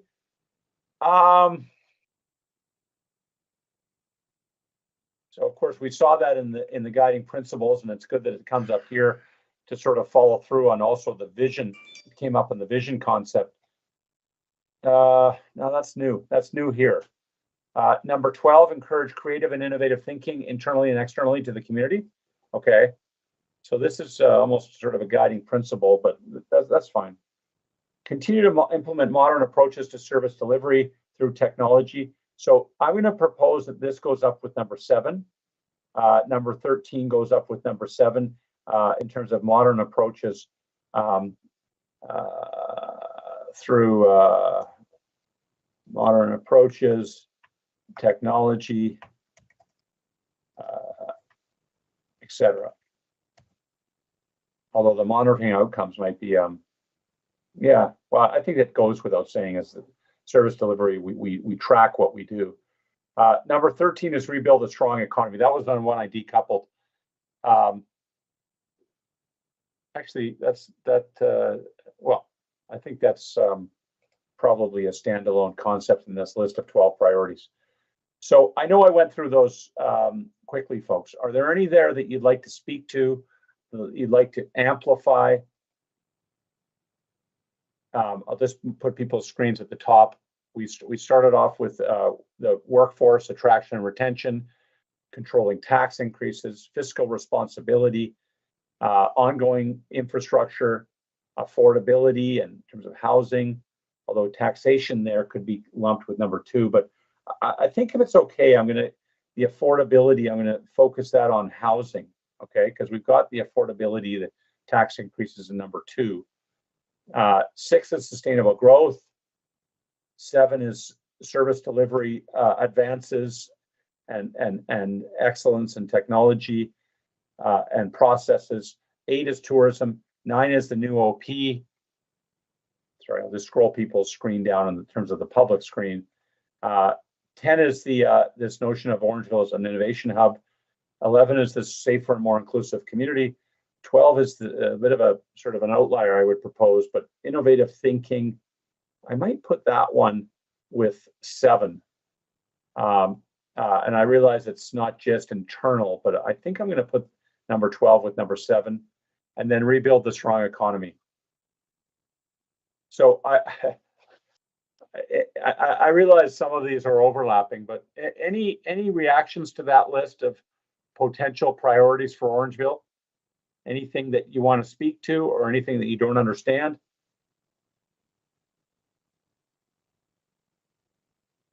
Anything that's yes, please. One of the things that comes to mind when you look at all the, and there's a bunch of them here, tourism being one, the economy, and a whole bunch of other things. But then as I sit back and I'm just looking at the list and thinking about I was thinking about downtown, because a lot of the things we're doing right now is focusing on the downtown. We're upgrading the downtown, enhancing the street, the pavers and all these kinds of things. We're working on the CIP.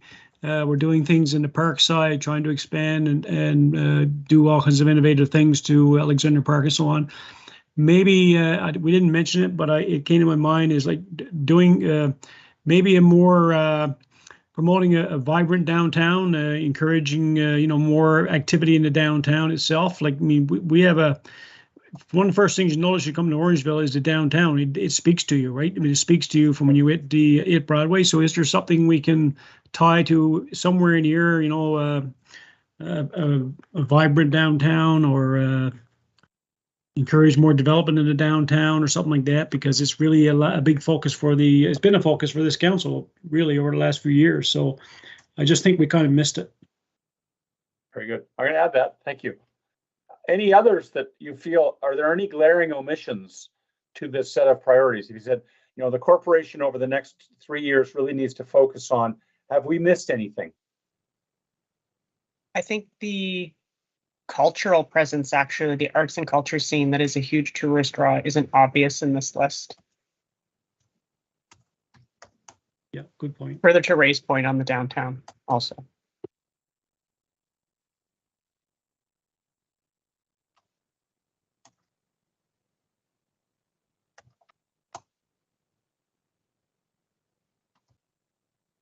Yeah, I'm going to add that one. Thank you. Any others that are glaring omissions or any questions about any of these? So you know what I'm going to ask you, right? And there's some overlap in these, and that's a good thing, by the way, that some of these are sort of interdependent. But having 14 priorities out of the gate, and let me reassure you that nothing gets lost here. However, if you have 14 priorities out of the gate, you have none.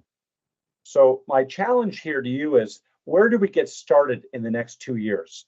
And I'm going to ask you to pick, what are the 6 things that are absolutely crucial for us to make significant progress on or take care of over the next 2 years? So this is a 5-year plan, but phase 1 is the next 2 or 3 years. So if you could sort of have phase 1 priorities being 6 of these, what are the 6 that you think?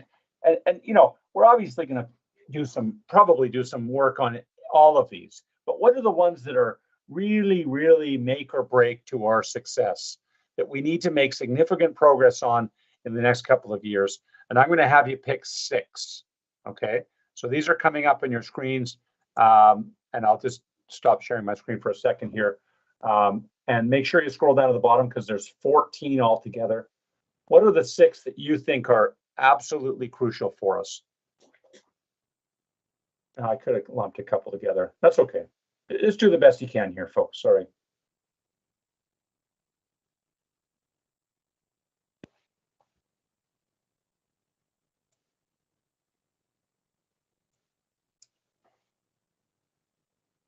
Give you a couple minutes for this. Make sure you scroll down to the bottom because there's 14 altogether.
Okay, just waiting for one or two people, I think.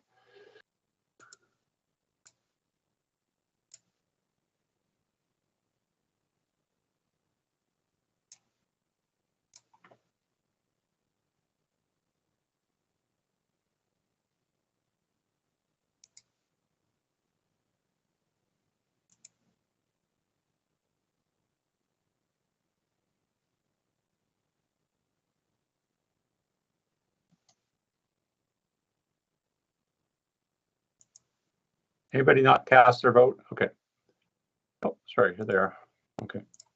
So, so the question was, what do we need to focus on the next 2 or 3 years? And 10 of the 11 of you said the stable municipal workforce. We need to make sure that we attract and retain, the right people to, I think, deliver services, do a great job for our residents. And then there's a tie for the silver medal, and there's a bit of a drop off there, but the infrastructure, the tax increases. Now this, I might have split the vote between 3 and 4, but I did keep those separate. But anyhow, I think there's a message there in terms of fiscal responsibility. The OP, and then there's some others that are, well, not so clearly sort of delineated, if you will, but. Yeah, I might have done a little further lumping. For example, the tourism and the arts and the culture. Well, not a perfect fit, but there's certainly those are sort of overlap, right? Affordability and safer and more inclusive. 6 and 11, I might have clustered those together. Anyhow, any comments there? Any surprises? Any reactions to that? What I might do here is I might do a little bit of further clustering, taking numbers 2 through 13. If it's okay with you folks, I might just do a little bit of clustering with 2 through 13. We might be able to lump these together. Trudy, maybe help me out here. If that's useful.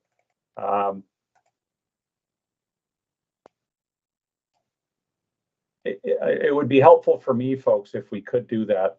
And so I'm going to do sort of a second list here, and maybe there's a way we could key priorities part 2. And I'm going to ask you, are there any that we might further cluster together? What am I trying to do here? Yeah. Sorry, could we possibly put 3 and 4? Could they be language so that they may work together? Yeah. So what I'm going to do here, folks, I'm going to give you a different screen. Bear with me here. So I'm going to take off the municipal workforce one, because that was, voted by almost all of you. So now I'm going to look at items 2 through 13, and I've just lumped together fiscal responsibility and control tax increases. Now, I might also put, the arts, culture, tourism might be something, different ways to sort of slice and dice this. Eric, of those 11. Yep. Jump in quickly. I'm not really participating in this, but certainly, from an economic development perspective, tourism, the downtown vibrancy, the arts and culture, do blend together very nicely. They're complementary, and I think also that they're very much part of 2.6, which is rebuilding the economy, as is to a degree building an innovation hub. Yeah, I think they could certainly be languaged, Ruth, to reflect all of those points. Okay, so the innovation hub, I've lumped in downtown vibrancy revitalization with arts, tourism, culture. The innovation hub, I might put the innovation hub as one of the things you might do underneath number 6. You follow me? Sorry, it's number 5 now. Okay. Now, sustainable growth. No, that's a little bit different.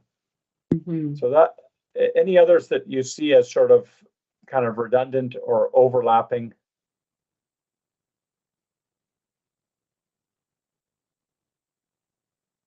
Service delivery, no, that's different. Eric, could sustainable growth go in with 2? That way you can also tie the efficiencies to that, because I mean fiscal responsibility, financial sustainability. I mean, you could definitely tie in sustainable growth into there. I'd say sustainable growth is more closely linked to the OP comment. You think, yeah? Just in terms of the planning and the new developments over the next several years. True, yeah. Yeah, I think the answer is it probably goes with both. But let me put it in, what's the broader concept here? Sustainable growth or OP? Anyhow, let me put that in with number 3. So, when you do this sort of an exercise and I can't see people's faces, I'm assuming that silence is okay. But there's different ways that we might lump these together. I am going to ask you, of these 8 remaining priorities, which ones of these do you see as the most critical? And remember, municipal workforce was one of the existing, was sort of the head and shoulders above the rest. So I am going to ask you to prioritize these. I'm going to say of the remaining priorities part 2, now that we've lumped these together, what are the 4 that you see as the most critical of the remaining priorities? There are 8 here, and with your permission, I'm going to ask you to pick the 4. Again, nothing gets lost here, but what are the 4 most important of these remaining priorities? Should be coming up in your screen now, and I want you to pick 4. They have been randomized. I didn't include the subsets, sorry. The question was most critical priorities for Orangeville in the next 2 to 3 years.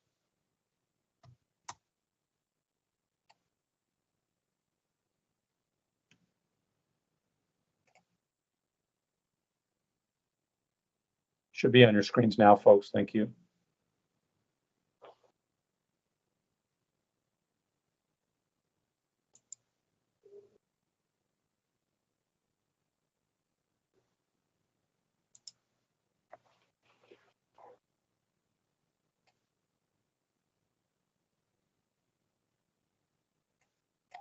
So you should be seeing the 8 priorities. I'm asking you to pick the 4.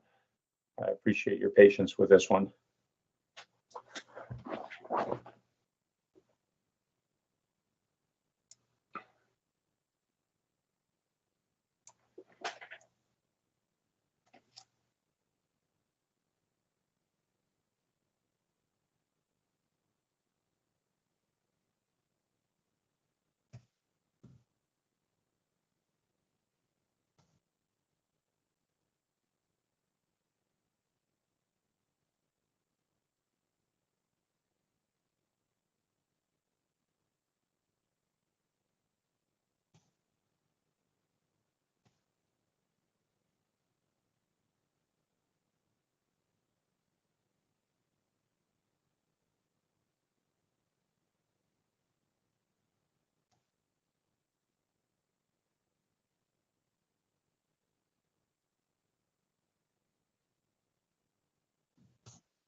Okay. All right, I was just saving things, folks. Give me a few seconds here.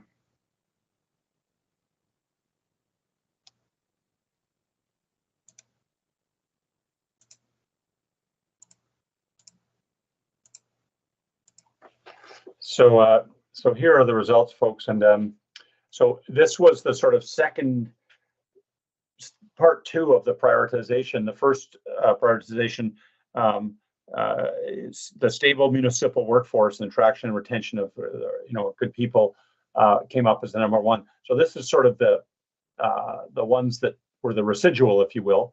And so what you're telling me is after stable municipal workforce, the fiscal responsibility and financial sustainability is very important. This notion of downtown vibrancy and revitalization, and we included tourism, arts, and culture in there, I think for a good reason. And this notion of the new official plan, and we included the concept of managing growth in that one. And then a little bit of a drop off, but 5 of the 11 of you said infrastructure and strong economy built post COVID. So those are some of the priorities, folks. I'm interested in sort of your reactions to those priorities, keeping in mind that the top of the list was a stable municipal workforce. Do those feel like the right priorities? Any comments?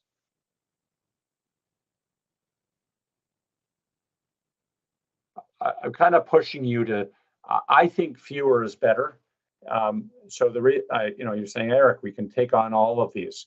Well, it's my kind of advice that you don't take on 8 or 10 priorities, especially out of the gate. Maybe over 5 years, you do have 8 or 10 priorities, but I've seen too many municipalities that have 30 priorities, and you know what? They don't get anything done.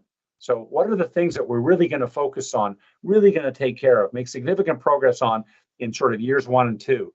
And then each of these would have sort of action plans. And then, in years 3 and 4, maybe phase 2, we take care of the next ones, priorities 6 through 9 or whatever it is. We're not writing a plan here tonight, but that's kind of my sort of rant for the evening. And I hope you don't get, anyhow. I just think that having 10 or 12 priorities, I just think that's too many. All right. So let's do it really well. Eric, I think the top 4 plus that workforce one are 5 that are very important. Yeah. I also thought, Eric, the point number 5, and not to say that's going to change the outcome, but rebuilding a strong economy post-COVID could in fact be included in some way with number 2. As much as downtown vibrancy and revitalization is completely, not to say different, what happens downtown may be also reflective on that post-COVID economy as well. Yeah, bang on.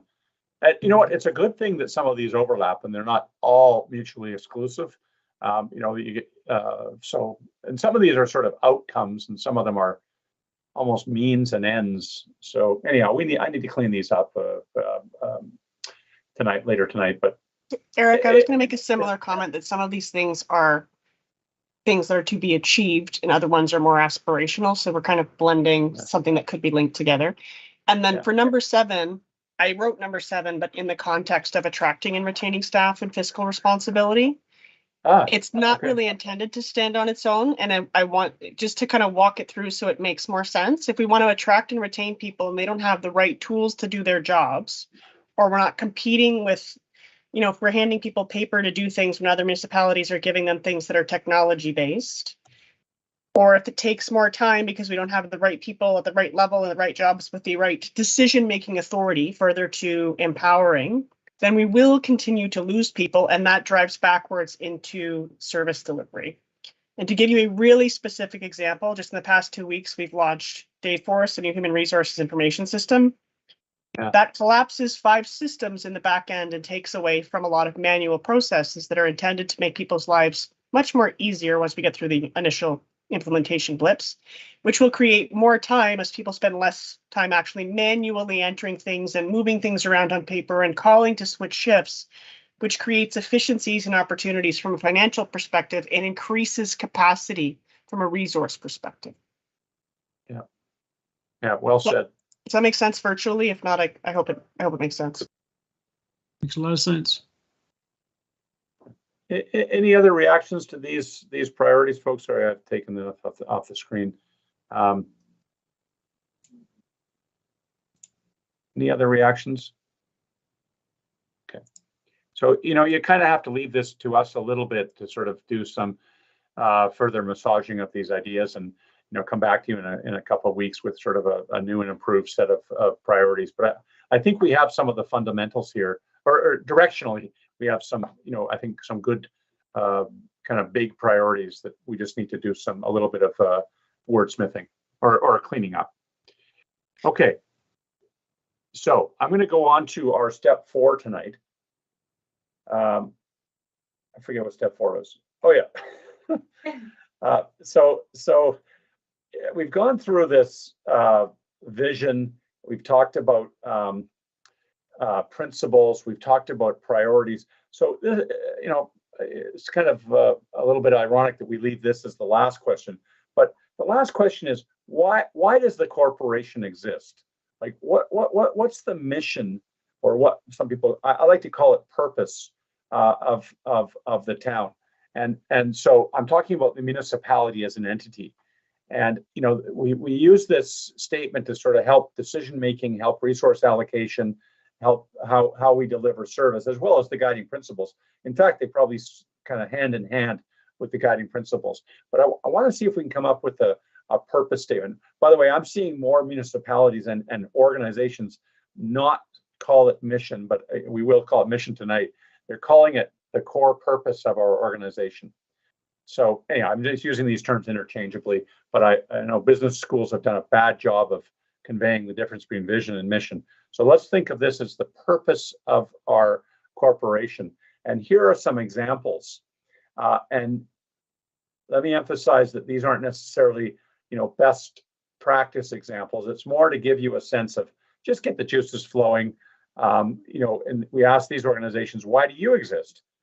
And that's how they answer the question.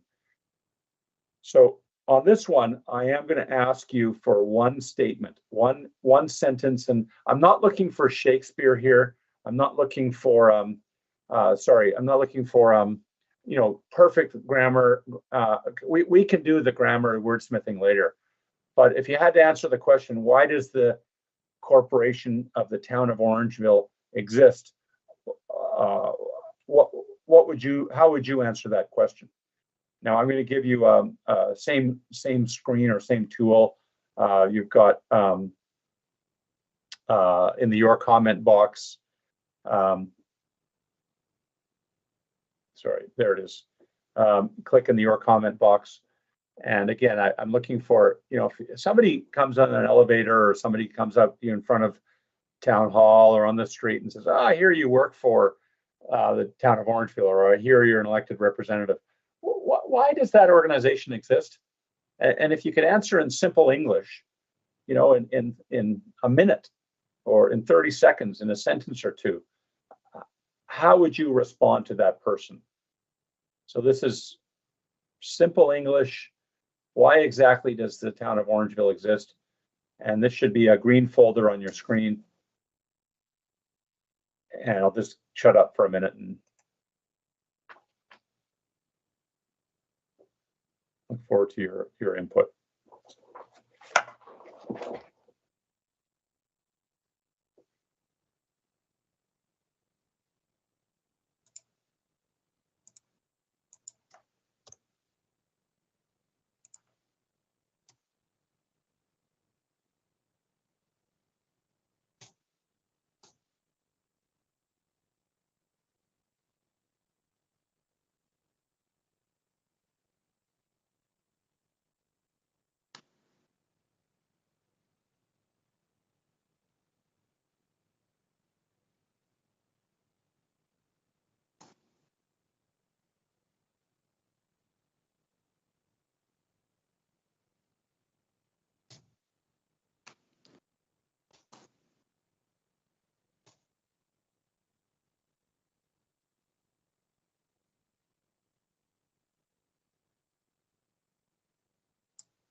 Okay, let's give you another couple minutes here.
Yeah, very good, folks. Thank you.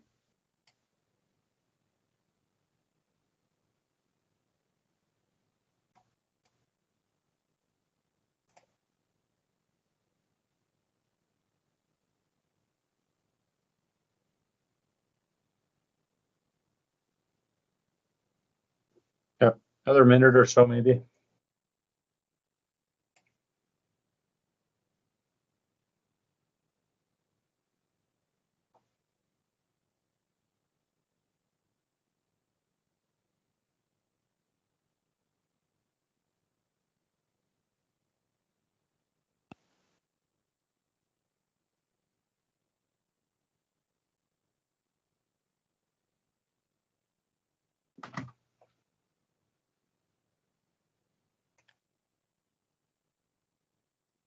Okay.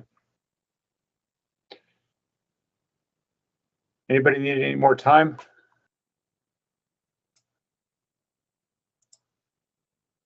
We might have lost somebody, so.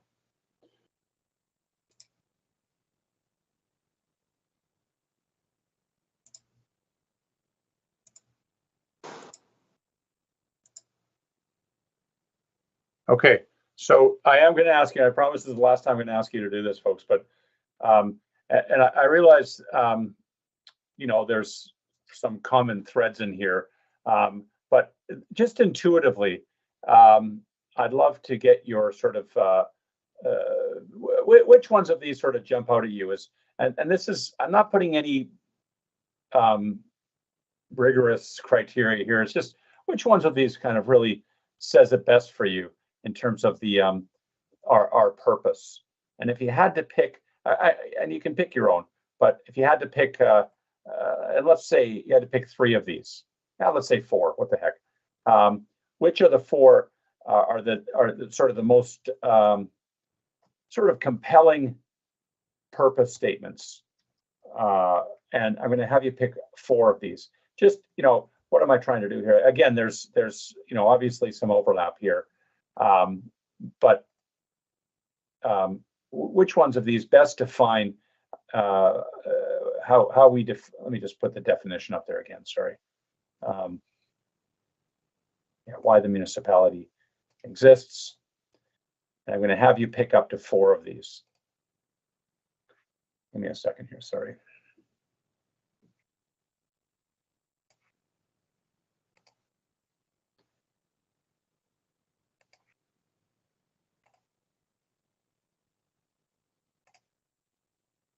Okay, so these are going to come up on your screen, folks.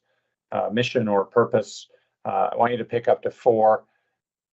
Again, there's some lots of duplication. So I think we, you know, whatever comes up to the top, we could probably tease out some of the key themes or key threads. But just off the top of your head, what are the 4 that you like the most?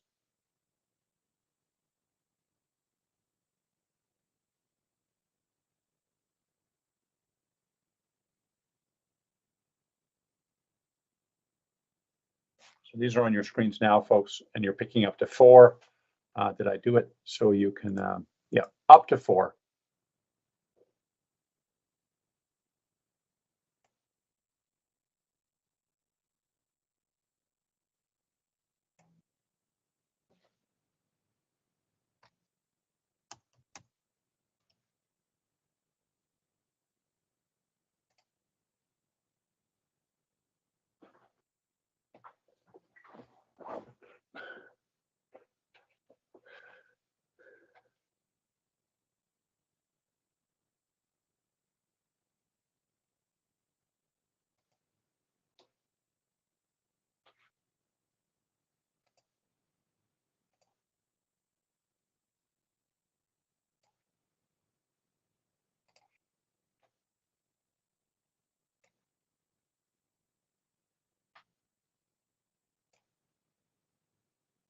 Okay, another minute or so. Thank you.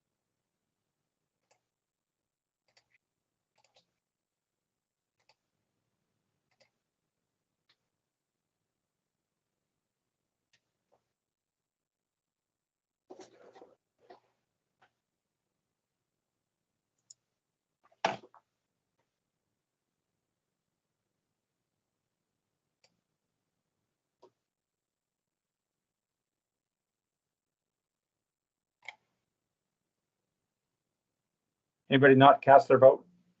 Okay. I've lost one person. That's fine. So it's actually, there's 3 that sort of jump out at well, 7 of the 10 of you provide a variety of municipal services using best practices of good fiscal management while embracing and treating staff.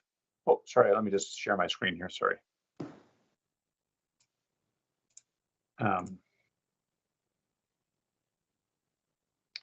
While embracing and treating staff with respect, staff and residents, to deliver municipal services and infrastructure with respect, integrity, and efficiency and responsibility. And then the other one was deliver service excellence and sustains a high quality of life for all Orangeville residents. So to me, you know, there's obviously some themes here. You know, to me, the themes are great municipal services, good fiscal management,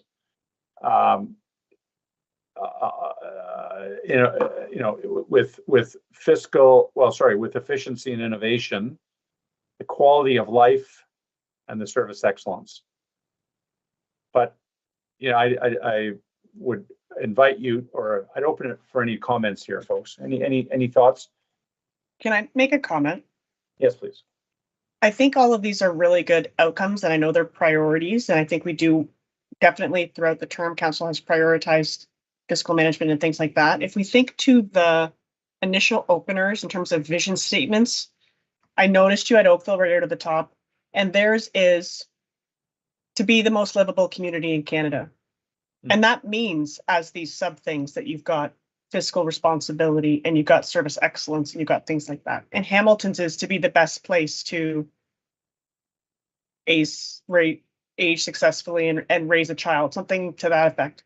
So I feel like at this point we're trending a lot to, if you don't mind me saying, we're trending a lot to the things we want, the hows of what we want to achieve, rather than, I don't think our overarching goal for the community would be fiscal responsibility and building good infrastructure. Those are how we would get to some higher level goal. And I just want to table that now for thoughts, because I think we're starting to see trends in what we're saying, but we aren't really getting to that. What is the anchor? I mean, the word vibrant came up, I think, in this one for the first time, as or high quality of life for all Orangeville residents. And I just am tabling that for your thought.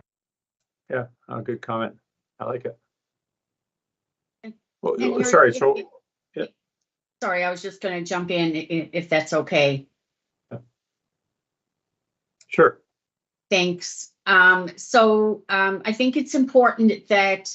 So I think if I understand what you were saying is it's more around the vision for the community than this conversation, Eric, can correct me if I'm wrong, is more around the purpose of the organization, of the corporation itself.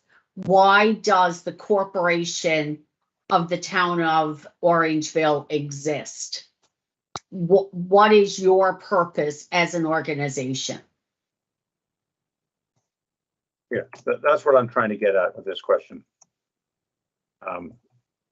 So great points when it comes to the vision piece, for sure. Everything you said makes perfect sense. I just think we need to hone it in a bit around, you know, what is the purpose of the municipality as a corporation? If I follow along Andrea's train of thought, and I look at all the things on this list, and I can say that we use all those things on this list to deliver and sustain high quality life for all Orangeville residents. That's the outcome for everything. That's the mission. At the end of the day, our mission is to, and we can play around with it, but sustain a high quality life for all Orangeville residents. We can change the objectives. But when you look at, well, you know, you're right. If we do, you know, we do all of our municipal services right, we operate with best practices, we be innovative, we embrace innovation, and so on, excellence and so on. The end result, our mission and what we're driving us, the purpose of what we're doing every day when we go to work, to every little kid that we live with that lives in our community and the older adult, whatever the case might be, is that they will have a high quality of life every day. That's what we do. That's what a council does, so that people at the end of the day are, you know, living the best life they can in Orangeville. Just trying to focus on myself, because I mean, I do think sincerely that the high quality life is really, really important. That the end result is just that. And a lot of things, and Andrea's right, a lot of things we're showing here are mechanisms by which we get to the end result. And that's just the way I look at it. Ray, I think that was a really great summary. And it's a simple statement. And you want a simple statement because it helps people remember. It helps every employee remember. Again, you know, we talked about, why do you come to work every day? Why is what you do so important? And it's all about, well, because this is why we exist. This is what we are here to do. And I loved how simplistic yet powerful what you said was. I just think that I kind of seen a lot of mission statements too, and I've seen a lot of visions, and I'm kind of, I think most councillors will agree that long is not good, short is good. If someone were to stop me on an elevator and ask me, well, what do you do here? Well, you know, I work every day to deliver high quality service or high quality life for residents. You just got to make it simplistic that way, right? It's a lot easier to come off the tip of your tongue than trying to figure out, well, the efficiency, and it's too long for me. I'm all about trying to shorten it up. So, I mean, you'll find quality life in lots of places, but at the end of the day, I think it comes down to a few very, you know, pointed objectives to deliver it at the end. But that's kind of where we want to get to. It's not like a tagline, but the purpose statement should be easy for everyone to understand, internally and externally. And, you know, Joe, if you look across all of our operation and you say to the public works guy, what does he do as his job? What does he do his job every day for? What do you say to the person in the library? What do you do your job every day for?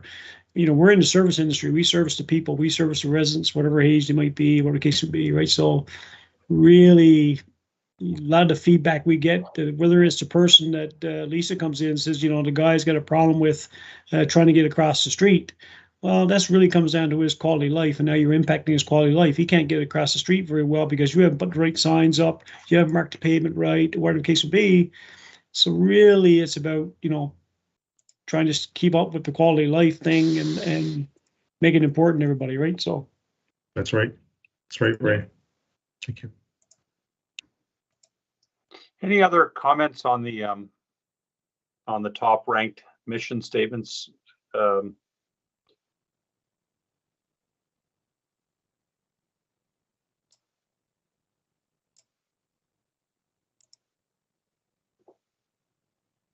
Or concerns, and I acknowledge that, you know, these are, you know, we need to obviously do some massaging, but I think we've got some good options here.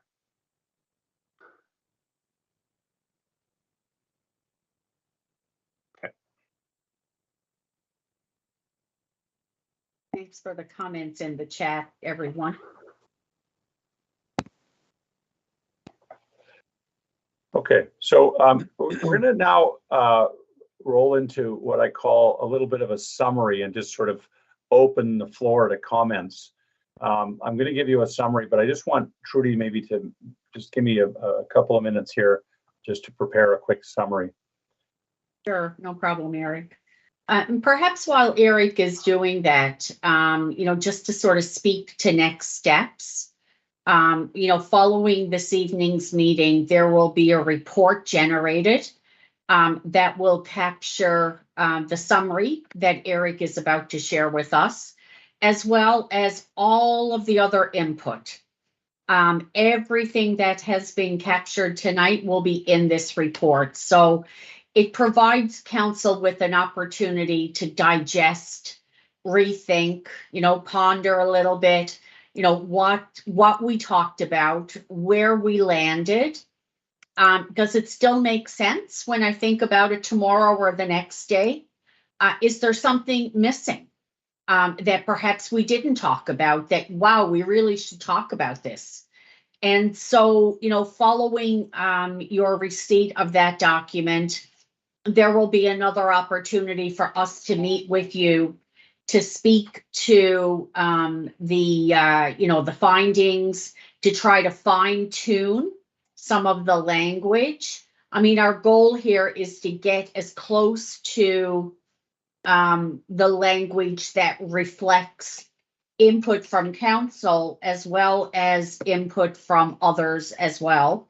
And that's where the community input becomes so important. So those will be conversations that will be ongoing between us and members of council, members of your management team, and of course, taking into account the input that's come through the community at the end of the day, which will collectively come together and help us to create the strategic plan that council will review and hopefully adopt. So that'll be evolving over the coming weeks.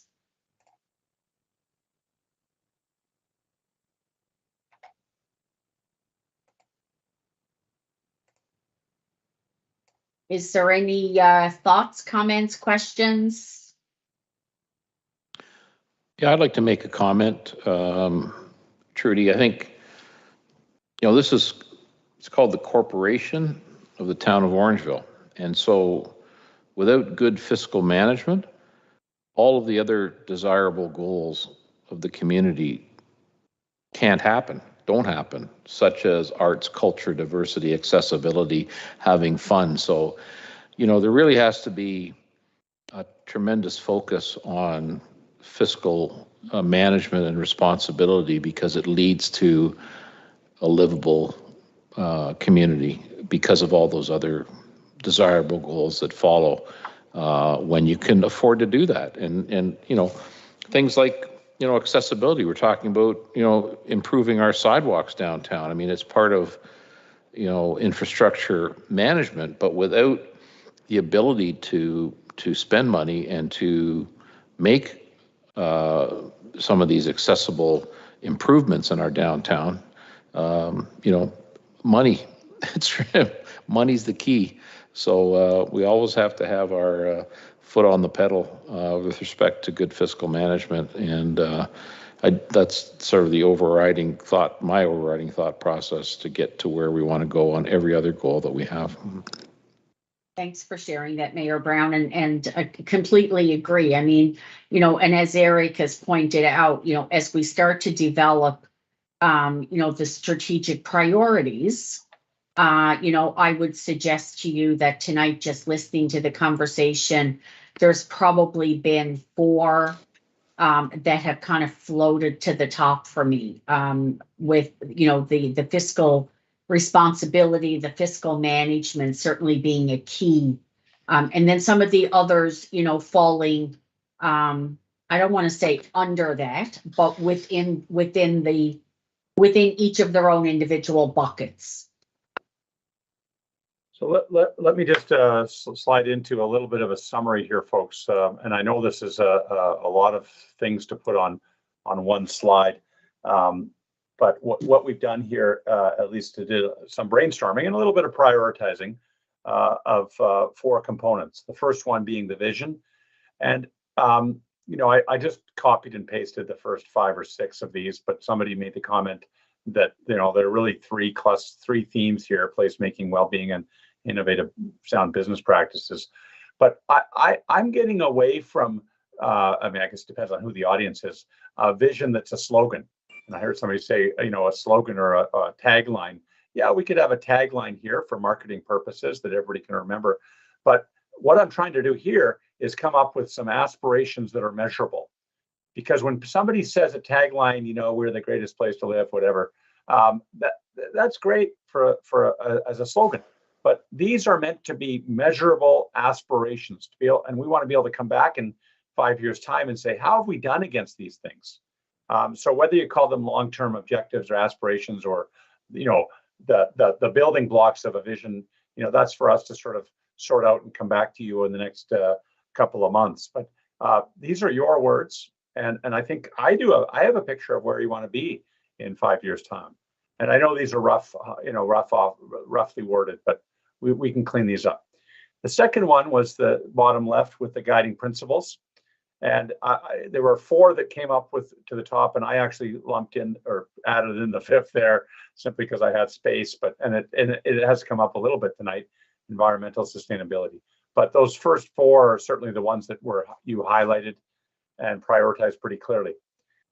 Then we asked you about priorities in the next 3 years, and the first one, the municipal workforce, certainly came up number 1, and then we went through a little bit of a sort of a second stage, and we lumped a few together, and those were the 2 through 6 that came up. And you know, you said 4 and 6 might go together, but anyhow, as a first cut, I think it's a decent set of priorities.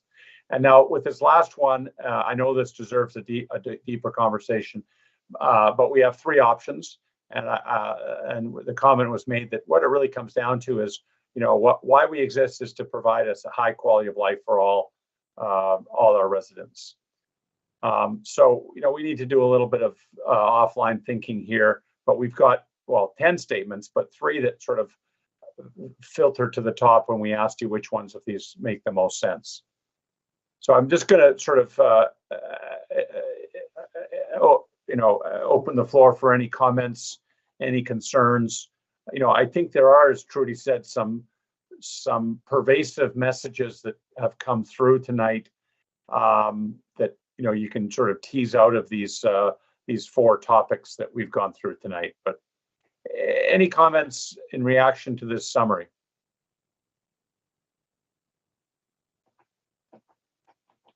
I think it's a great summary, Eric. I think the key message for me here is that, you know, you don't have to overthink it.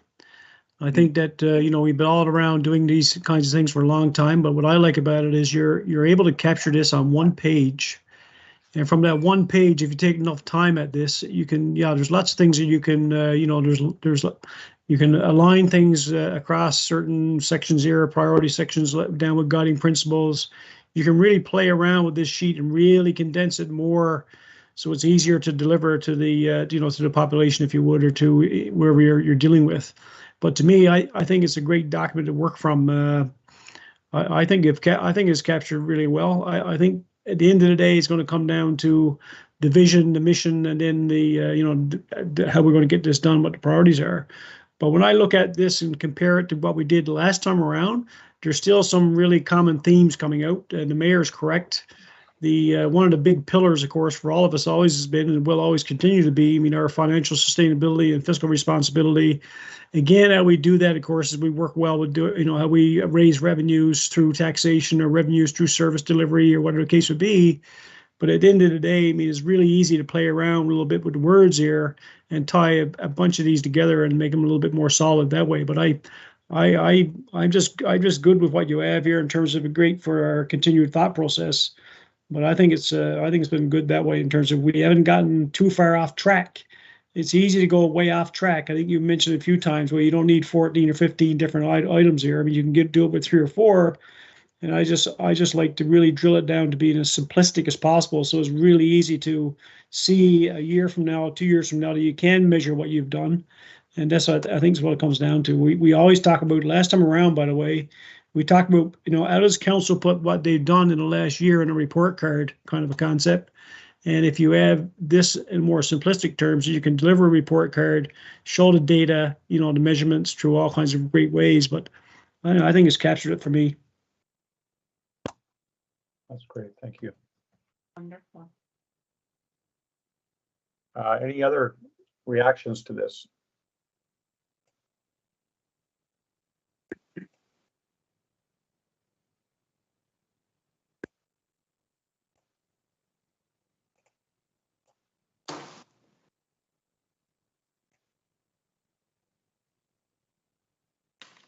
So perhaps just in summary, and Eric, please feel free to jump in as well.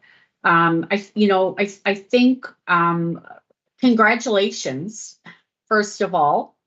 Look how far we got this evening, and we're even ahead of schedule, which is amazing. So you might actually get a bit of your evening back tonight. But our team has some really good insight to kind of go away. And as you're pondering, we'll be sort of massaging and synthesizing all of the input that's been received, and certainly look forward to the opportunity to come back, to this group with a more refined version of what the final strategy may look like.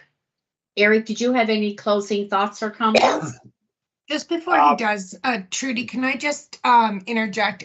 There have been a few questions about you were laying out the next steps and process. If you could just reiterate a little bit of that. I think there's a clear understanding that there will be a report back to council with respect to the input provided tonight. Is that also going to include all of the feedback that's received from the external community, the stakeholders, the key informants, the staff input that's been received? Maybe you could just clarify that a little bit. For sure. Thanks, Ruth. That's a great question. So it'll actually be that piece, Ruth, will actually be a separate report. Okay, good. So there will be the report that's emerging through this work tonight. That's very specific to this input.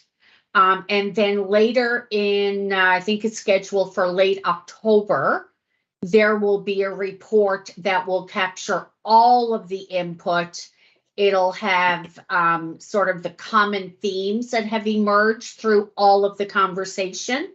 And that will be a key document to see alignment or potential misalignment with some of the areas where council has seen as priority versus what the community and the stakeholders, the residents, et cetera, have seen, through their input. So yes, there are many steps still to walk in both capturing input and sharing that input back to inform before we get anywhere near writing even the draft strategy. And the final strategy is scheduled for late February. So That's new correct. council, of course, will have plenty of opportunity to offer their thoughts and ensure that if there is anything significant that hasn't been reflected, that there's opportunity for new council to do that as well. Very good. Well, Trudy and Eric, I want to thank you for guiding us through this workshop tonight. A lot of good things. I like the anonymity of it. Allows people to give their free thoughts without fear of embarrassment on how they want to open up on certain things. So I like that aspect of this. So thank you for putting this together on behalf of council and staff. Our pleasure. Thanks very much for spending your time with us this evening, and enjoy the rest of your night. All right. Thank you. All right, Bye. council. Bye yes, thank you. We have to move on our agenda tonight before we wrap up. We've got item 8, recommendation that the bylaws listed below be read 3 times and finally passed. That's 8.1, a bylaw to confirm the proceedings of the Council of the Corporation of the Town of Orangeville that's closed in special council meeting held on August 11th, 2022. Could I have a motion on that, please? Councillor Post, seconded by Councillor Andrews. All in favor? Yes. Thank you. Thank you. And a motion to adjourn, please.